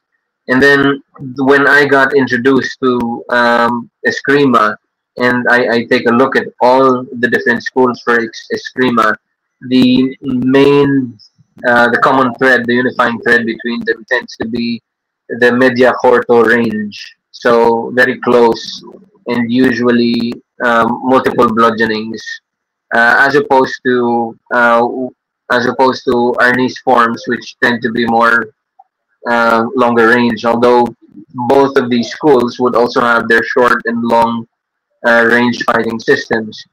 Um, Kali is a term which really comes into um, popular use mostly in the 1980s. I mean, prior to Tatang Ilustrissimo's use of Kali, he also referred to his system as Eskrima. So we can seem to pinpoint the use of the word Kali as existing within the 1980s. But Kali Kali's system was unique in the sense that it is probably um, it is probably, how do you say that, much closer to the original form of actually using a live blade. So when you compare the three, they are three different ways of fighting that probably are from the same family. But when you become so good with one of them, you actually get used to one type of fighting. So it could be many blows in a short distance, or one blow or a few blows in long distance, or one move with a blade. So if you ask the students there right now, I'm sure they can relate to this. The movements of when you're using a blade is completely different from the movements when you're using a staff or a baston. And the movements when you are fighting from long range are different from the movements that you would use from fighting in close range. So essentially, if you are too technical about it, you will have these different terms, and then the different techniques will apply to them. But I prefer to think of them as just belonging to the same culture, different translations that come from the same um, culture of martial arts, you could say. Yes. Dahil salamat to Professor Ray for that. So we would like you to know that here at Congress, we also have Arnis sticks and also that are sinugatan gifts from Cebu. And we also have our mga sundang, mga pinuti and other sundang from our blacksmiths at Cebuano blacksmith in Cebu. And they are actually the blacksmiths. We have a video of that, but in the past, like mga 2-3 years ago, when we had our discussion on Hait, as we also celebrated, di ba ni contest ka to sa search for Warrior Dagami, Ferdinand, in that event with Feliz Rodriguez and also Dr. Jobers, we discussed our was it the bladed weapons in our history. So our blacksmiths in Cebu, in Basak, were telling us that they were actually not sure if in the future there would still be blacksmiths, because in the past these were agricultural implements, also weapons in the past, but their children are no longer interested in doing this, in making sundang. So they are going to school and they are no longer interested. So they were thinking that maybe in the future, the sundang would no longer be available if they would stop using this. But we still have farmers in the rural areas who are still making sundang. And sundang, the pinuti, was a very important weapon by our ancestors in pre-colonial times and even in the Spanish in the war against the the anti-Spanish Revolution, and even during the war against the Americans, the Pulahan used also the pinuti, and even in the anti-Japanese war. Yes. How about today? Wala na po sila gyud. Nagyapon sundang mahal, collector na lang.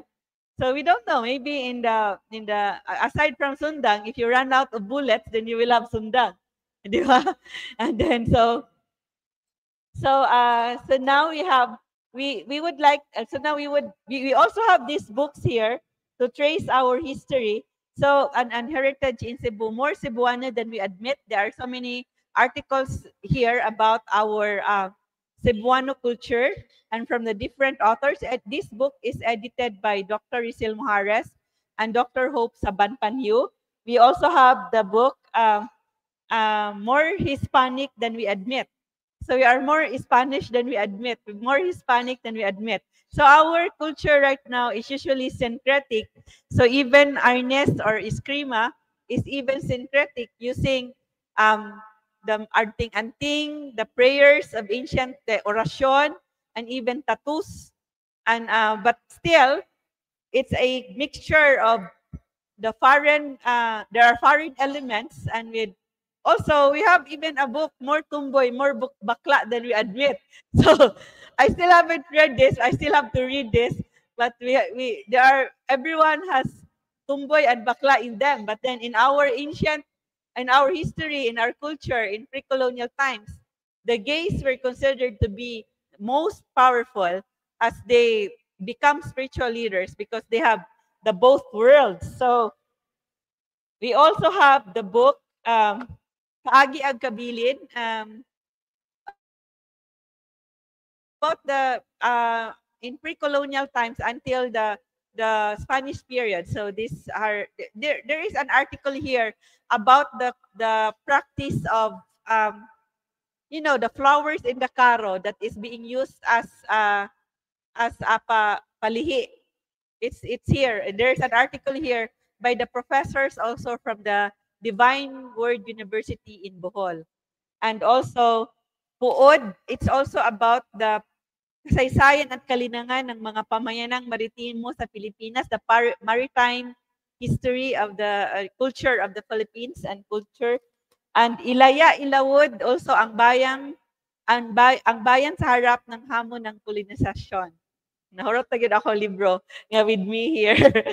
So now we would call back Professor Ray. We go from Spanish period and the 20th century. Now we would go to the 1920. So you would like to ask Professor Ray regarding the 1920 Labangon Fencing Club in Cebu, and how did it signal the shift from the old school kin-based teaching to new school clubs? Yes. We can't hear you.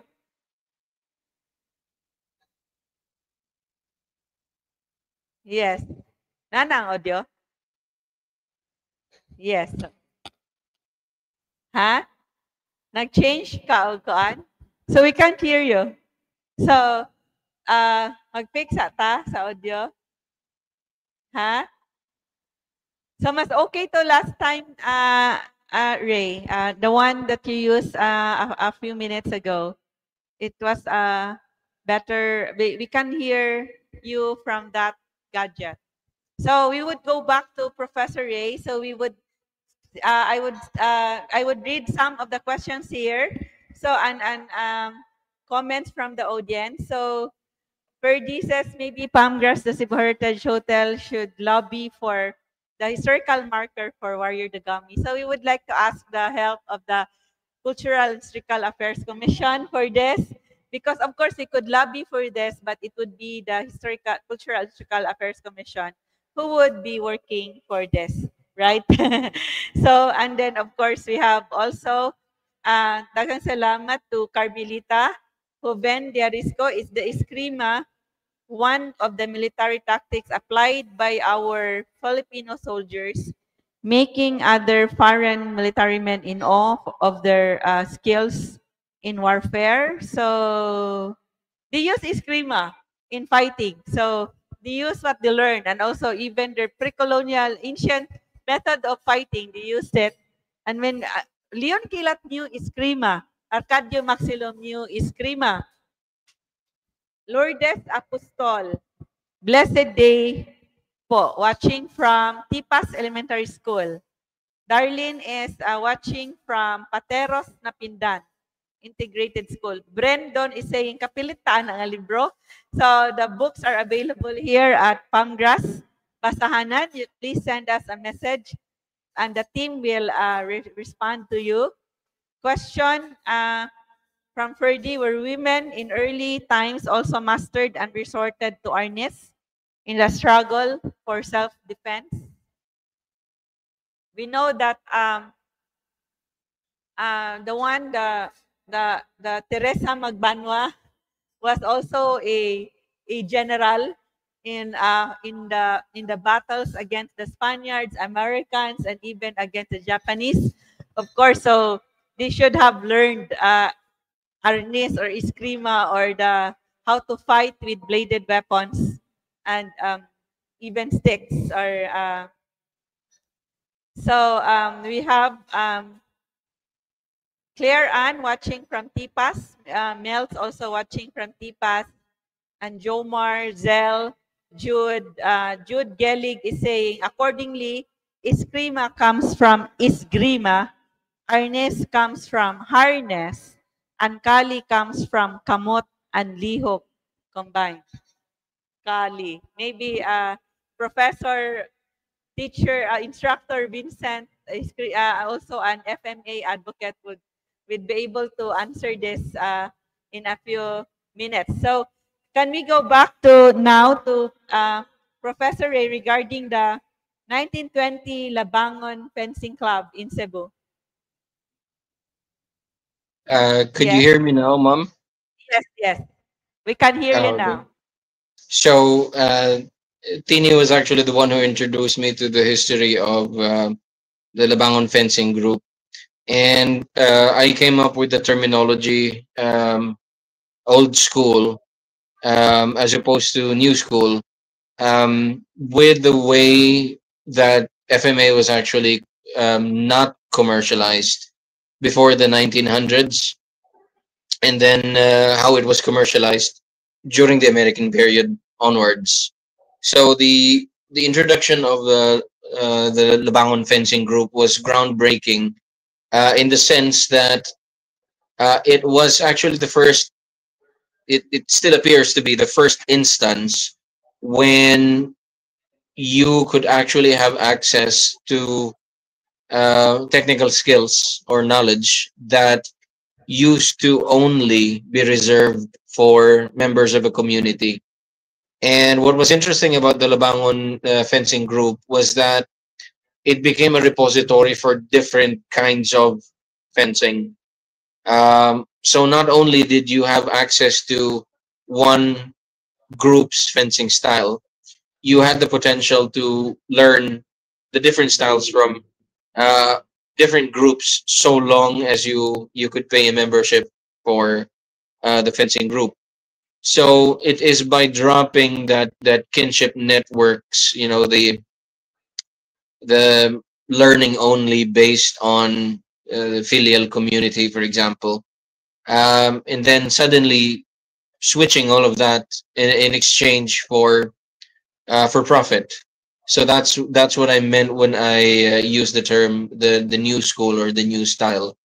And then what you see in the 20th century, and especially during the time when Bruce Lee becomes really, really popular, is that different martial arts groups uh, actually proliferate, and each of them they're also selling different techniques to various students.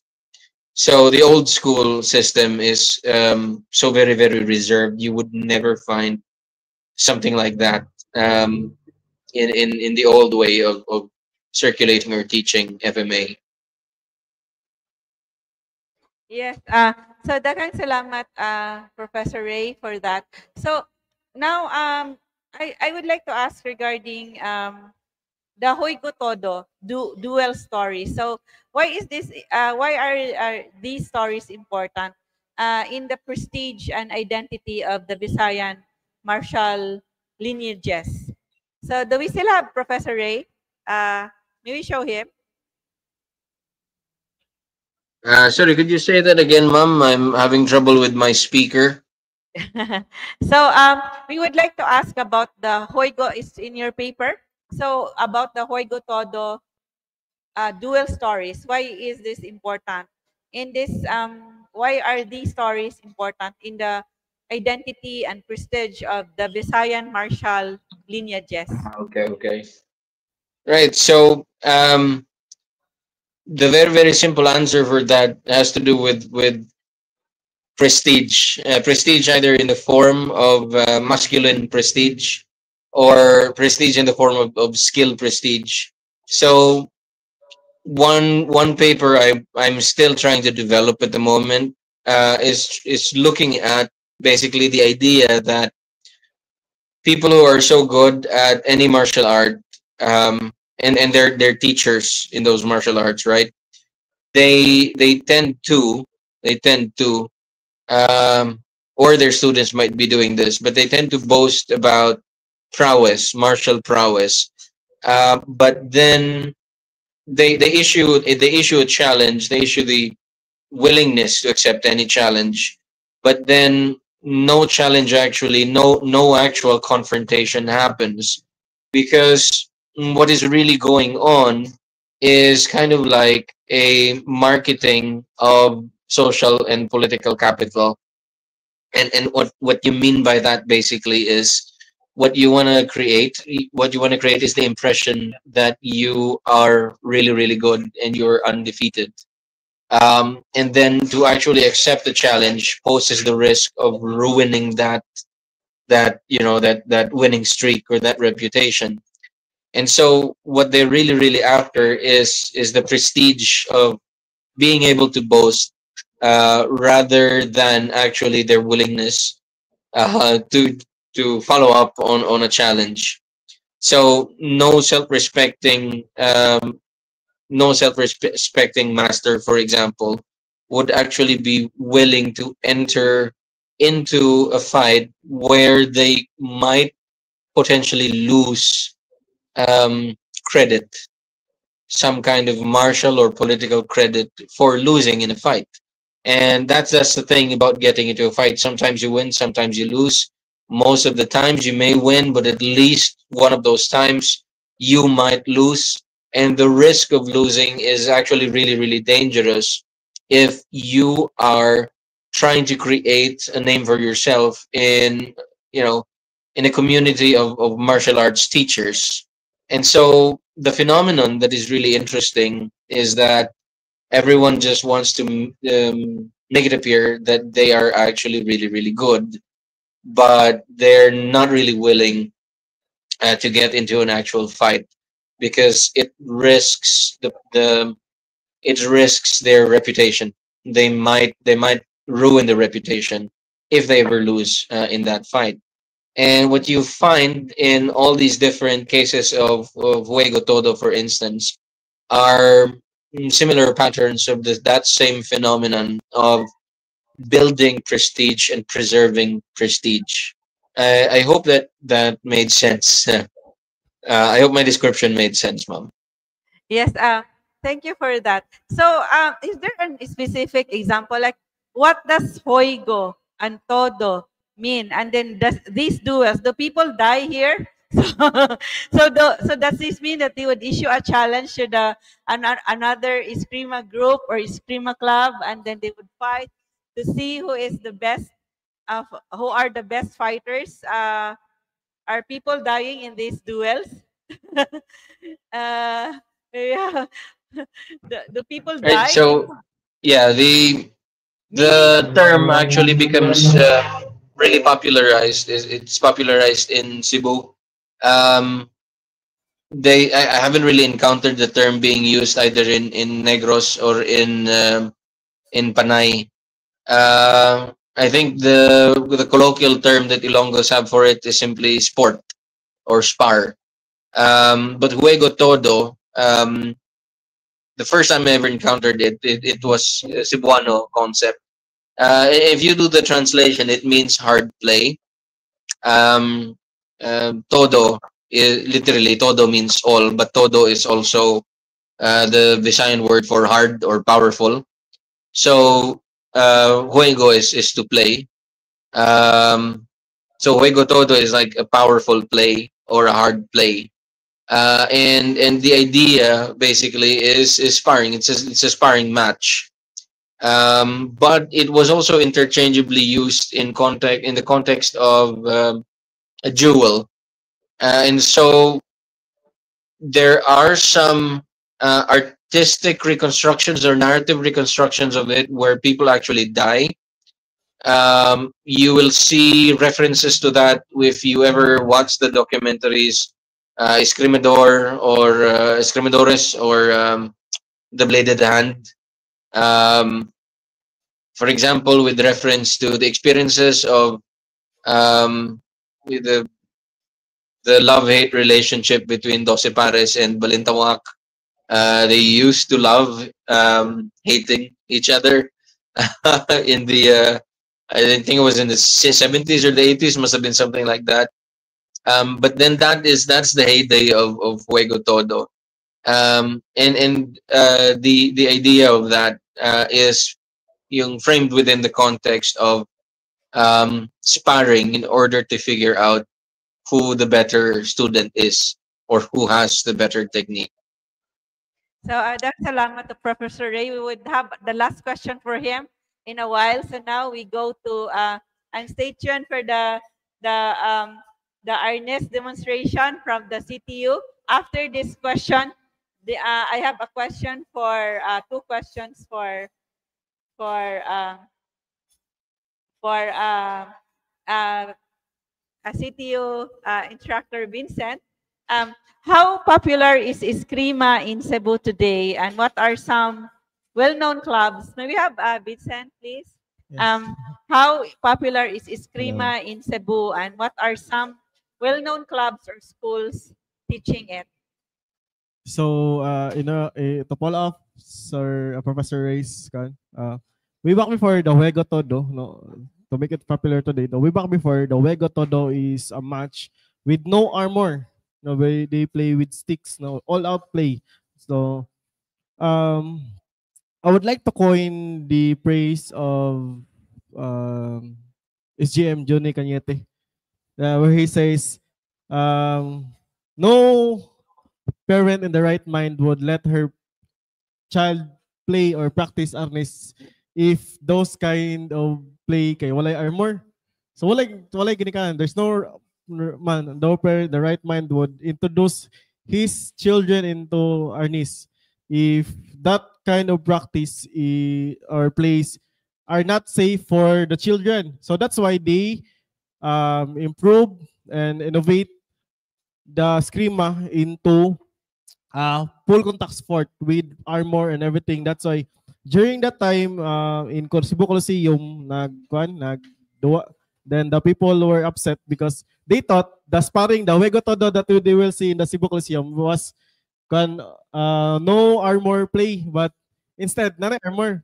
Na-shock ang mga tao. So, right now, it continues to preserve the culture, to preserve the practice of Screama. They incorporate it into the sports.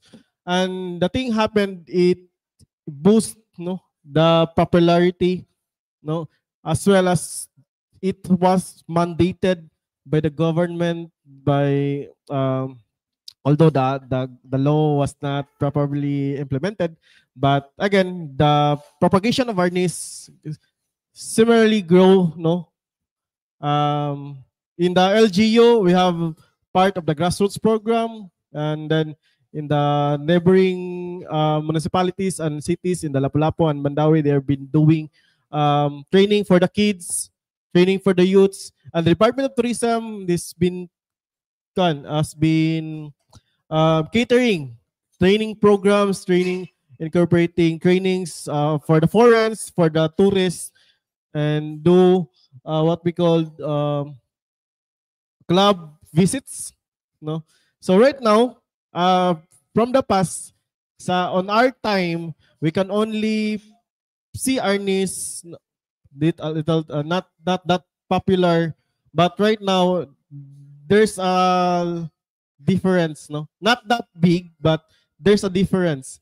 No, it's been known because there's so many factors why Arnis is the growth of Arnis is rampant. Probably the one example is the social media, and we have all the information access through social media. Then the programs of the LGUs, the agencies, DepEd, CHED, and so on and so forth. So all this agency must work hand in hand to promote the what we call the Filipino martial arts, or Eskrima, Arnis, or Kali, whatever. So that's all. So, what are the most popular? But they yun ka, problema ka ani when I ask you, what are the most popular Arnis clubs or Eskrima clubs? What are the most problema si Professor Vincent ani kay kung malimtan niya ang uban, patay yung ka. Actually, ka sa eskina unya. Actually, the Department of Tourism already mapped more than 33 clubs and system all over Cebu. It is subdivided into 3 parts: the Amihanan, the North, the Central, in which 90% or probably 80 to 90% of the clubs can be seen. No? Then we have the Habagatan, the southern part. Now, the most, actually, there are plenty. No, we are working hand in hand, no, with the different, with PCAF, as they've been, what you call this, recognizing these clubs, no, these grandmasters, making them into the Hall of Fames of grandmasters, of Council of Elders. For me, there's no, although the popular, the pillars of the Eskrima is popular, the Balintawak, we have the Balintawak, we have the Dosipares, we have the, what we call, Aris na Binico. There are plenties, the Leave Cadena, the Cuerdas. There are plenties, the Barao Sugbo, whatsoever. There are plenties, but again, they have different, what we call different purpose. No, the different, because there are different styles. No, if you talk about Corto Corbada, you go to Cacoy de Sipares, you go to the Sipares multi-style. You have linear, no, Corto linear. You go to Balintawak. No, the close range fighting. If you go to knives, you go to Barao Sugbo. No, the aim here is to recognize this all. This is not a competition. No, there's no greater. There's no greater. Mas labi ni, mas maayo mi, wala. Because we are now in the current generation, we are trying to preserve cultures. They are trying to preserve styles. No, we're not killing. Na ay dilan ta mo kan you're not kanang having we're not kanang catering you because you're not known. So wala lang ta nga mindset nga sa kinaraan nga mindset nga dili ta mo yan kato ka amo lang inyo na lang. Now we're now uniting to the preservation of the Filipino martial arts. So dahil salamat sa pwede na mag-position dere ang mga Arnis, the Arnis team. So, ready na mo for the demonstration? So while we are waiting for them to have wala pa makaposisyon. Sige, after the question. So we have also our anting-anting here at Pamgras, our arnisadors, also our escrimador, also use anting-anting. We don't know what is the anting-anting, but these are really anting-anting from the anting-anting makers. Pero we don't have the chance. There are different types of anting-anting. So we would know that the anting-anting today are already they already contain the religious symbols or religious images of of saints and other symbols here. So it's available at our Sinugatan Gift from Cebu. You can also see this also at our Galeria Independencia. Ano, nawala ko. So, dagang salamat to Anderson Alonso watching from Davao. Aki is watching from Tipas Elementary School. Your question, Ferdy, would be answered by our resource persons later. May we know the champion or advocates of Philippine martial arts like government or illustrious personalities so show support in preserving it. Si Kuano, Subiri, no? Jude is saying, Hoy Gotodo is now the term used for the new and the first Filipino martial arts professionals tournament approved by GAB. Hazel watching from Tipas, J. Dylan saying, March 14, 1940, it is documented that someone was arrested due to Arnis duel. It's now a tournament. So Ferdy is saying FMA is better than boxing. And the Filipinos are really like boxing fans. So now we have, ready na mo? Sige, sige ko na. So we welcome our Arnis team from the Cebu University, Technological University main campus for their Arnis demonstration. Ready na mo? Dili pa? Wala pa. Di pa sila ready. Di pa mo ready. So supposedly the music should have been rehearsed when we came here at 1 p.m. so dili pa mo maka-perform kanya. Din wala sa ka-rehearse with your music. So pwede with music later na lang. So you will have the explanation from TJ. So Arnisador TJ will explain to us some steps in the offense of Arnis and also the defensive Arnis and offensive Arnis. So TJ from the Arnis team of the Cebu Technological main campus would show us. So here they are. A round of applause for the Arnis team of CTU Main.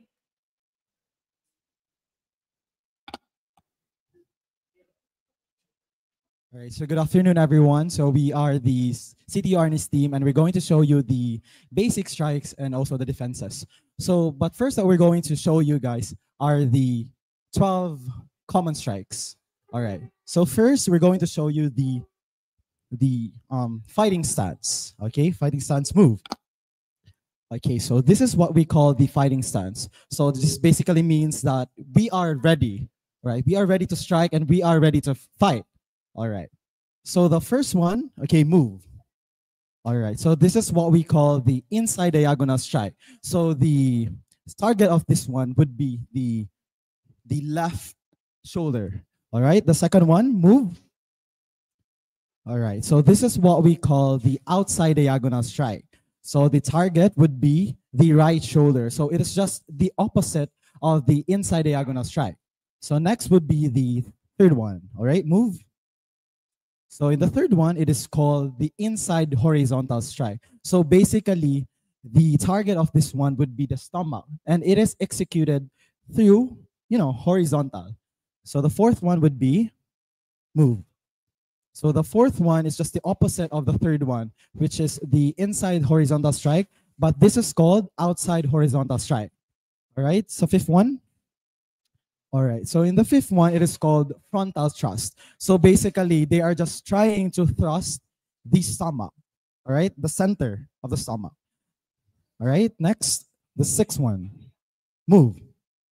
So this is what we call the inside vertical strike. So the target of this would be the head. So it is executed vertically. So now the seventh one. So here in the seventh one is called the outside frontal thrust. So the target would be the right eye. All right, next, move. So this is called the inside upper reverse diagonal strike. So the target would be the groin. So the next one would be move. All right, so this is what we call the inside frontal thrust. So the target is the left eye. Okay, next move. Okay, so this is what we call the inside upper reverse diagonal strike. So the target also is the groin. Next. All right, so here, this is what we call the downward diagonal backhand strike. So the target is the knee. So it is executed downward and, yeah, diagonally. And the last one would be, so it's just the same thing as the sixth strike, which is the long range vertical strike. All right, so those are what we call the 12 common strike. So the next thing that they're going to perform would be the 12 common defense. All right, fighting stance.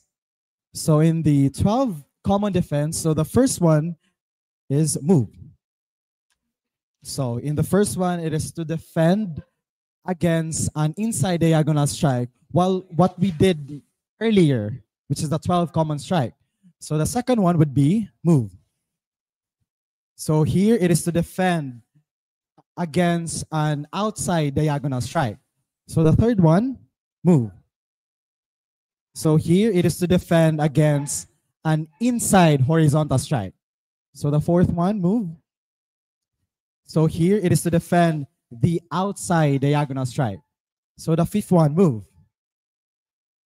So here in the fifth one, it is to defend the frontal thrust. So the sixth one, move. So here, so it is to defend the inside vertical strike. So as you can see, they are trying to defend upward. So the seventh one, move. So here they are trying to defend at the right side, right? Next one would be the eighth one. So here they are trying to defend the upper reverse, outside upper reverse diagonal strike. So the ninth one. Okay, so here they're trying to defend the inside frontal thrust. Yeah, to defend the inside frontal thrust. So next, the 10th one. Yeah, so here they're trying to defend the inside upper reverse diagonal strike, and they are trying to defend their groin. All right, next is the 11th one.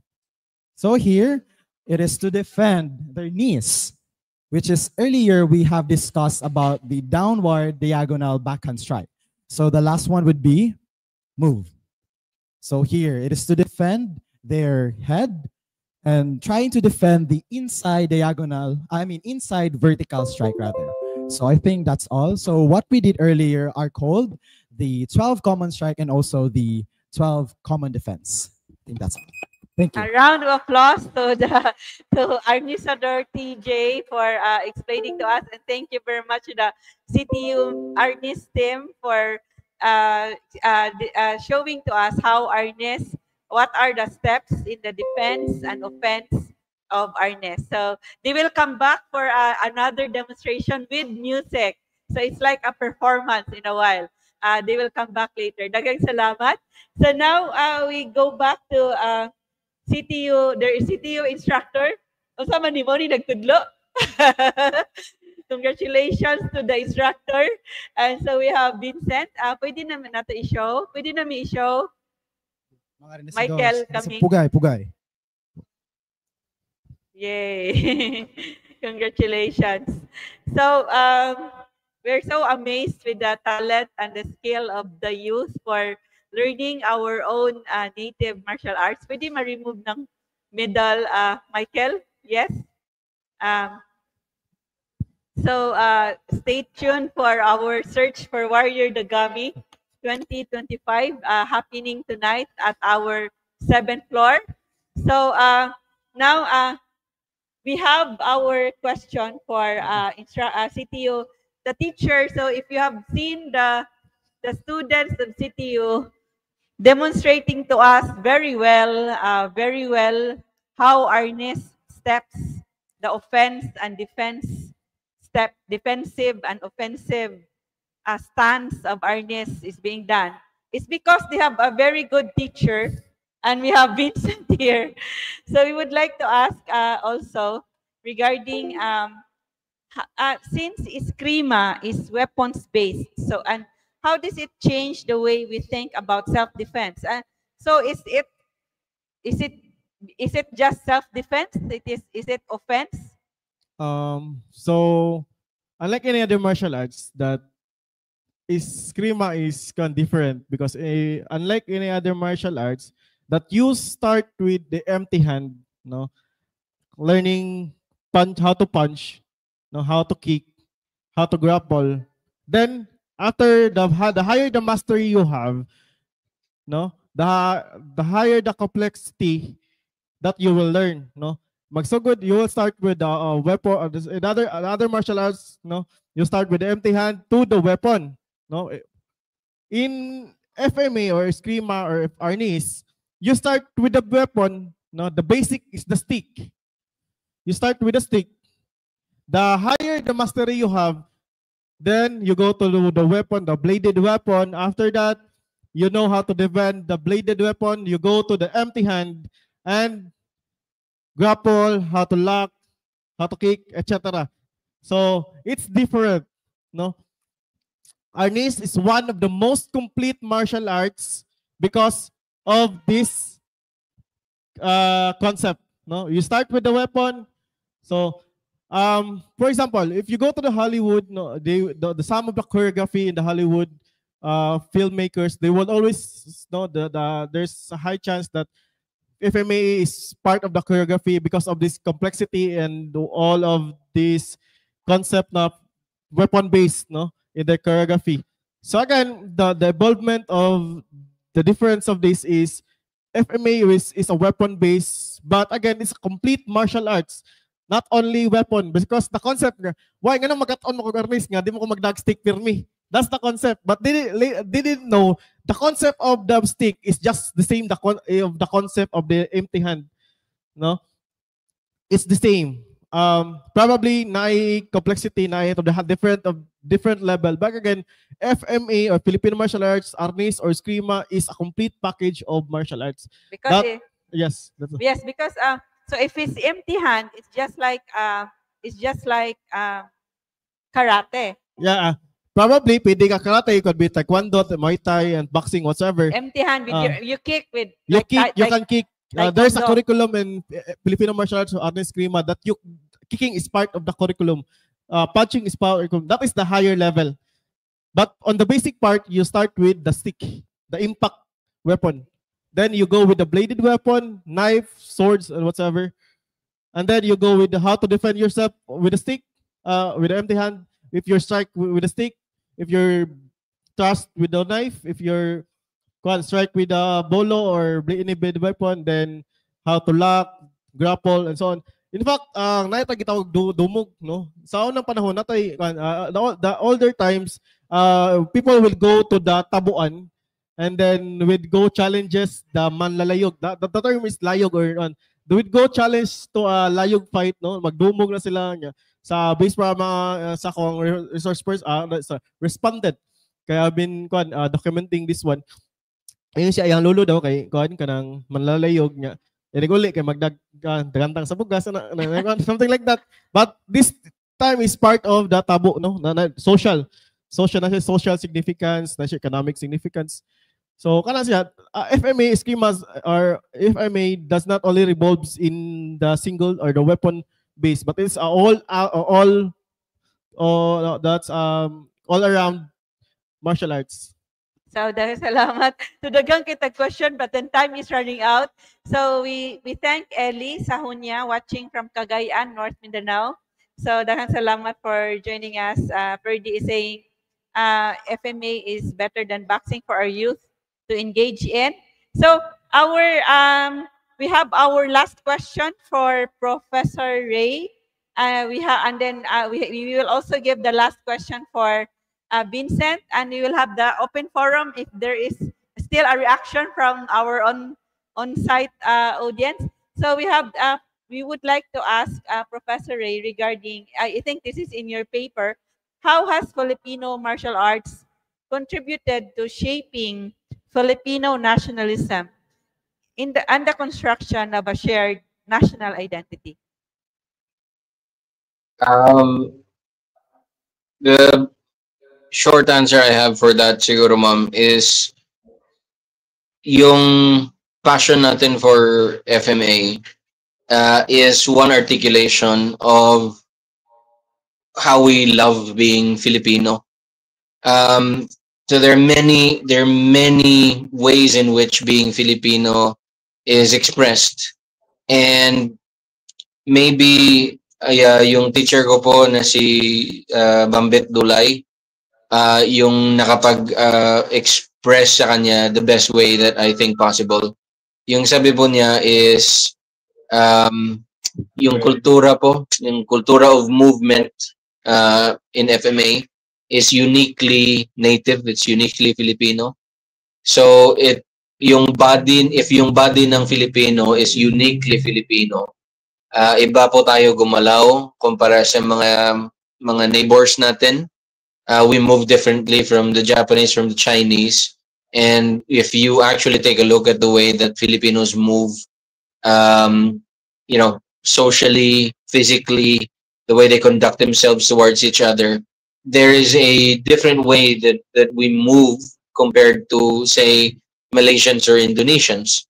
There is a very unique way that Filipinos maneuver through space, and this is culturally defined. So yung expression po ng ganun comes out in martial arts. So, the way that you fight is also one of the ways which expresses your unique place in the universe. You could probably, in the world, you could probably think of it that way. So in that respect po, yung FMA is a very interesting way by which Filipinos are able to express how they are different or how they understand themselves differently from others. And I think as a matter of expression, we need to appreciate the way that we understand what it means to be Filipino. So in that respect po, diyan po nakakatulong yung FMA. Dahil salamat to Professor Ray. He will have his last closing statement after our trivia quiz with exciting prize. So, and then we also have this last question for Vincent. May we have Vincent now? And then we will have the demo with the music from the Arnis team of CTU. So we would like to ask Vincent regarding how can Eskrima go beyond fighting, and how could it inspire education, culture, the community, and even the world? So as I have said earlier, that Arnis is more than martial arts and sports. No, it's culture and heritage. No, it's an intangible heritage that is passed on through generation and generation, and we practitioners, learners, teachers are the cultural bearers. No, we are the one lighting and holding the torch of this heritage. Now, there's plenty of story that support this question. I am one of example. I finished college because of Eskrima. I've been into the varsity program of the University of Cebu, and there's so plenty.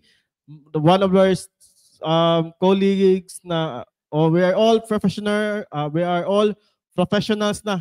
No, team Cebu City Arnis team, which was led by the one who's questioning, Sir Jude Hilig.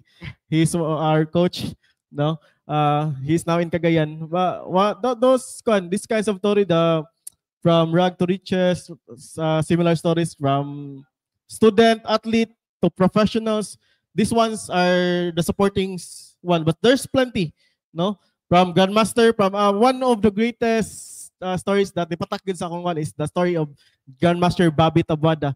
About Grandmaster Bobby Tabada of Balintawak is he offers cleaning the dojo in order for him to learn the Balintawak for free. And right now, he's the one of the most prominent in outside the Philippines. He's been teaching and one of the most famous Grandmasters of the world, conducting seminars, teaching Arnis, Balintawak, all over the world. In fact, he'll be in the Philippines to conduct seminars in November. So this kind of stories will always be part of the culture, no, of the sports of Arnis, no, the practitioner, the story of the life of the people of the Arnisadors. So not Arnis is just not only martial arts and sports. Again, it's always culture and heritage and always intangible heritage. So that's all. Salamat to Vincent for Thank you very sharing. much. And so we have also, so we please we will now also watch the Arnis team show us their another demonstration with music. So Jay Dylan is saying Eskrima is about protecting those you love. It is a civil fighting art and it emphasizes efficiency over flair. So here is a round of applause once again to the CTU Arnis team.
Yay!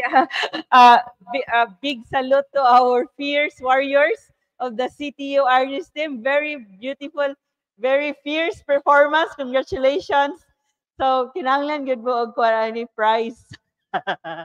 So, congratulations. So, may we have TJ again to explain what you just did. So, according to their teacher, may we have Vincent. He mentioned that it is also a performance art aside from being martial art. So, unsa man to inyong na may microphone for TJ? Yes. Congratulations, grabe, very fierce warriors. We hope that kung actual battle yun, you would really win. The men and women are warriors in this artist. Hindi na kaginawa. So actually, what we have performed earlier is called cultural demonstration, wherein we're able to like perform like different techniques such as empty hand, single, and also having double sticks and also sword and dagger. Yeah. So yeah, this is what we call Yay, cultural demonstration. congratulations. So, dagang salamat. So, now we have Aninya saying, agree with you. They are amazing. Pagbati po sa mga artist performers. Carmelita is saying, Professor Ray, you nailed it. Thank you. The Filipino brand is distinct. So, dagang salamat to the artist team. So, do we have questions from the audience? Wala na. Anapa? Napay question from the audience? Wala na? Or do you want to share from the nickel stick? Do we have, okay na ang Ernest. So we have now the open forum. So do we have the, Hi, Ma'am. may we have the kanang camera for our audience who would like to ask or share anything? Okay, Do you have the Ernest? Yes, yes. Ay, okay. Pwede balik ng camera dire? Or diha sila? Asa na sila mo question? Dali lang. Okay. Yes, first of all, congratulations sa imong performance. That was amazing. Wow, dapat palakpakan all the way. So, Yes. pila So ka ora- please introduce yourself. Support dire ang camera kan. So, hi. Oops. Yes. So, Sige, please introduce yourself. okay, maayong hapon sa tanan, to all the online audience, to Ma'am Agripina, thank you for organizing this event. So May we have Professor Ray already in the fan. Maybe show him for the open forum and please, sige. well, actually, ang akong pangutana, ma'am, is for the team. Pila ka oras ang inyong training for that whole, yeah. So doon lang dito TJ for your karang answer. Kisay mo answer for that. How many hours did you train for that demonstration? Every day? 7 days a week? Can I ask again? Are you trying to ask specifically for this performance? Okay. For this performance, actually, we have practiced this for 3 days, right? And then we only allocated for like 2 hours because we have a lot of things to do aside from, practicing our knees. But for our everyday, training, we actually given a lot of time for this one. So every week, like every weekdays, we give time practicing our knees, like about from 7 to 8 or 9 p.m. Yeah, after our classes. So we really put a lot of effort and also time with our national sport. Yeah. So I think that's all. Thank you. congratulations to the young people who are really making it a priority, physical fitness as a priority, and especially our native martial I just arts. want to adapt. Aside from this athlete, there's also a student. Aside from that, there's also job orders from the city of Lapu-Lapu. They will be traveling from different barangays to teach Arnis for the schools. For example, TJ is the teacher for the Olango Island, and their headmaster was Junel Pipito, from the Aris Dabanico. So sa college, I am their coach in the city, but outside they have different groups because I accept them no matter what is the background, what clubs they are from, as long as they can help the university's vision in the sport building. No, but this person so busy because after the school they would go to their different barangays to teach FMA. That's how passionate they are. After school, they would go travel Olango, Babag, different part of Lapu-Lapu City because they're funded and they have payments and katong payments mo sa nagamit sa pag-eskwela. Sige. So thank you very much for the explanation. And we have Rito Talod saying very impressive performance. Congratulations. Do you have Ferdy? Do we have Professor Ray here? Napa siya? Michael, napa si Professor Ray? Pwede isod na siya? Off-cam. So there is a question here. Do you have a title accorded to Ernest to the level of expertise like black belt? So is it the same from white belt to black belt? So we have Vincent. I think it matters differently on the clubs. So as far as I've known, the na yung mga black master, Japanese inspired na black belts, and if you go to different Arnis, I think modern Arnis, Lakan, they use Lakan. And if you go to a mystic group in Korkar, the Dugukan, they use Haligi, Matan, this the different mastery. No, I think in the Balintawak, they use this wood, Magkuno, Nara, no, according to JM Nick Lezar. So it differs on what clubs that you are in, no. But again, the only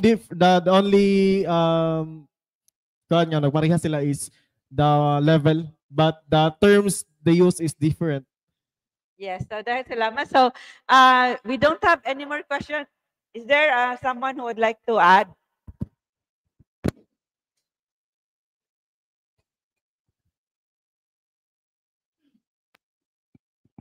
So our guest from the Nickel Stick Club, master in Nickel Stick Club. Dili na siya mo storya. So we will now go to the trivia quiz with exciting prize. So we have the prize for this is Pangpa Fresco ni Dagami, our cocktail named in honor of Dagami. The question is this: name one successful battle in Cebu. So the one who would like to So the one who would like to answer would go to the microphone and introduce yourself and give your answer. So this is from the on-site audience. Name one successful battle in Cebu where the Cebuanos used bladed weapons. Who would like to answer? Kisay Ganahan, raise your hand. Name one successful battle in Cebu where Cebuanos used bladed weapons. Wala yung answer? Online na lang. Who would like to answer this to those online? Name one successful battle in Cebu during the Spanish period.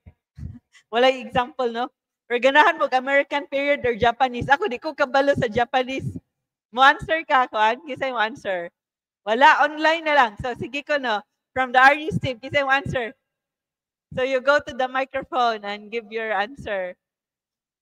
Dito.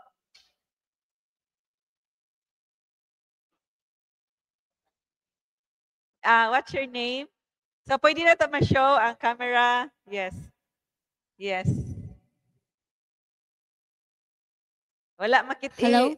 Hello. I'm Erica Hines Enoch, and the question is: name one successful battle in Cebu. My answer is Battle of Mactan. Battle of Mactan. Yes. Pwede naghihapon. Congratulations to kisay name anis Erica, you win a Pampa cocktail, Pampa Fresco ni Dagami. Either you can have it with vodka or without. And then, we have also this question for the online audience. Everyone can answer through the comment section. And you get a kawa bath, a therapeutic from the Alima Native Massage with either, wala na ni siya, okay na siya, wala na tayo kuan. So, remove the lang sa camera. So, we have Jude Gilig saying, congratulations, Vincent Invierno Caballes. So, the teacher, si Jude is the teacher of Vincent. I'm so proud of you. Akong pagyukbo nimo kanimo. Amo kong pagyukbo diha nimo. So, we have the question for online. You can answer through the comment section of this Facebook Live event. Name one popular native martial arts club. Name one martial arts club in the Visayas. Name one martial arts club in the Visayas. Kinsay mo answer? Please answer through the comment section and you win a kawa bath. If you are able, you will be the first to answer. Wala pa mo answer? So we would like to invite you to our upcoming event tonight, Tagay Tabay, Search for Warrior Dagami 2025, Pizza Eating Contest also tonight, Tuba Drinking Contest tonight. We also have our Saturday Fiesta Dinner, Hardin Dagami Buffet, Anniversary Buffet with 10% off for 3 persons. And we also have our Sangka Asakanta tonight, September 22, Evolving Media Platforms and their Impact on Social Change. September 28, online Villa Anniversary. Neil, our winner for the Sangka sa Balak at Palmgrass for the Tres de Abril anniversary, Battle of Tres de Abril anniversary. Neil, watching from Aluginsan. Salamat Neil for joining us. Hope you can join the Bansay Balak workshop and contest. But it will be your own poem that you will write. Not anymore another poem that you will perform. So October 4, film showing, Mama Mayumi and Bangaw. October 11, Bansay Balak. October 18, Hilo ug Tambal, the Healing Heritage of the Visayas. And we will have a Sikihor healer come here and also a toxicologist from Vicente Soto who will be with us. And also October 30, Dili Ingonato, and with Dr. Rolando Burinaga, talking about the enchanted tree, the Dakit, and also we will have a Visayan mythical creatures cosplay contest on October 30. So now we will have the closing words from our resource persons. Is Professor Ray still around? Yes, ma'am. I'm still here, ma'am. Yes. May we have your closing words for our event today? Probably siguro, ma'am, for my end, ma'am. I mean, I've been dealing with things very academically since the beginning of this. Let me end po with an invitation for all of those na have not yet been exposed to the world of FMA. At least siguro, give it a chance. If you have not been exposed to it yet, give it a chance. Find your the closest teacher who can teach you the world of FMA, and you might just be surprised. It might be something you will fall in love with, and the best part about it is it's really ours. So let me end with that quote. Salamat and congratulations to Professor Ray Gonzalez for the insights he has shared with us this afternoon. And thank you very much. It's really a pleasure to have you with us, sharing your knowledge about our history. Daghang salamat to Professor Ray, and hope you got well from your your illness a few days ago. Daghang salamat to see you soon in Cebu. So Thank you, Sir Ben. Yes. Sir Ben, it's nice to meet you, po, sir. Nice to meet. Thank you again for inviting me. Okay po. Yes. So now we have the closing words from CTU instructor and also the teacher of our Arnes team from Vincent Cavalles. Okay, before we end, there's one thing akong request ni ma'am. I wish I could play the teaser video of the FMA 7 program of the Department of Tourism to showcase that FMA is a really great program. FMA is a great heritage of Cebu. So if we can only play, ma'am, a 3-minute video, okay ra? Yes. So to showcase. So may we show the video prepared by Vincent? Ready na? Yes. Okay.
So, salamat for that video.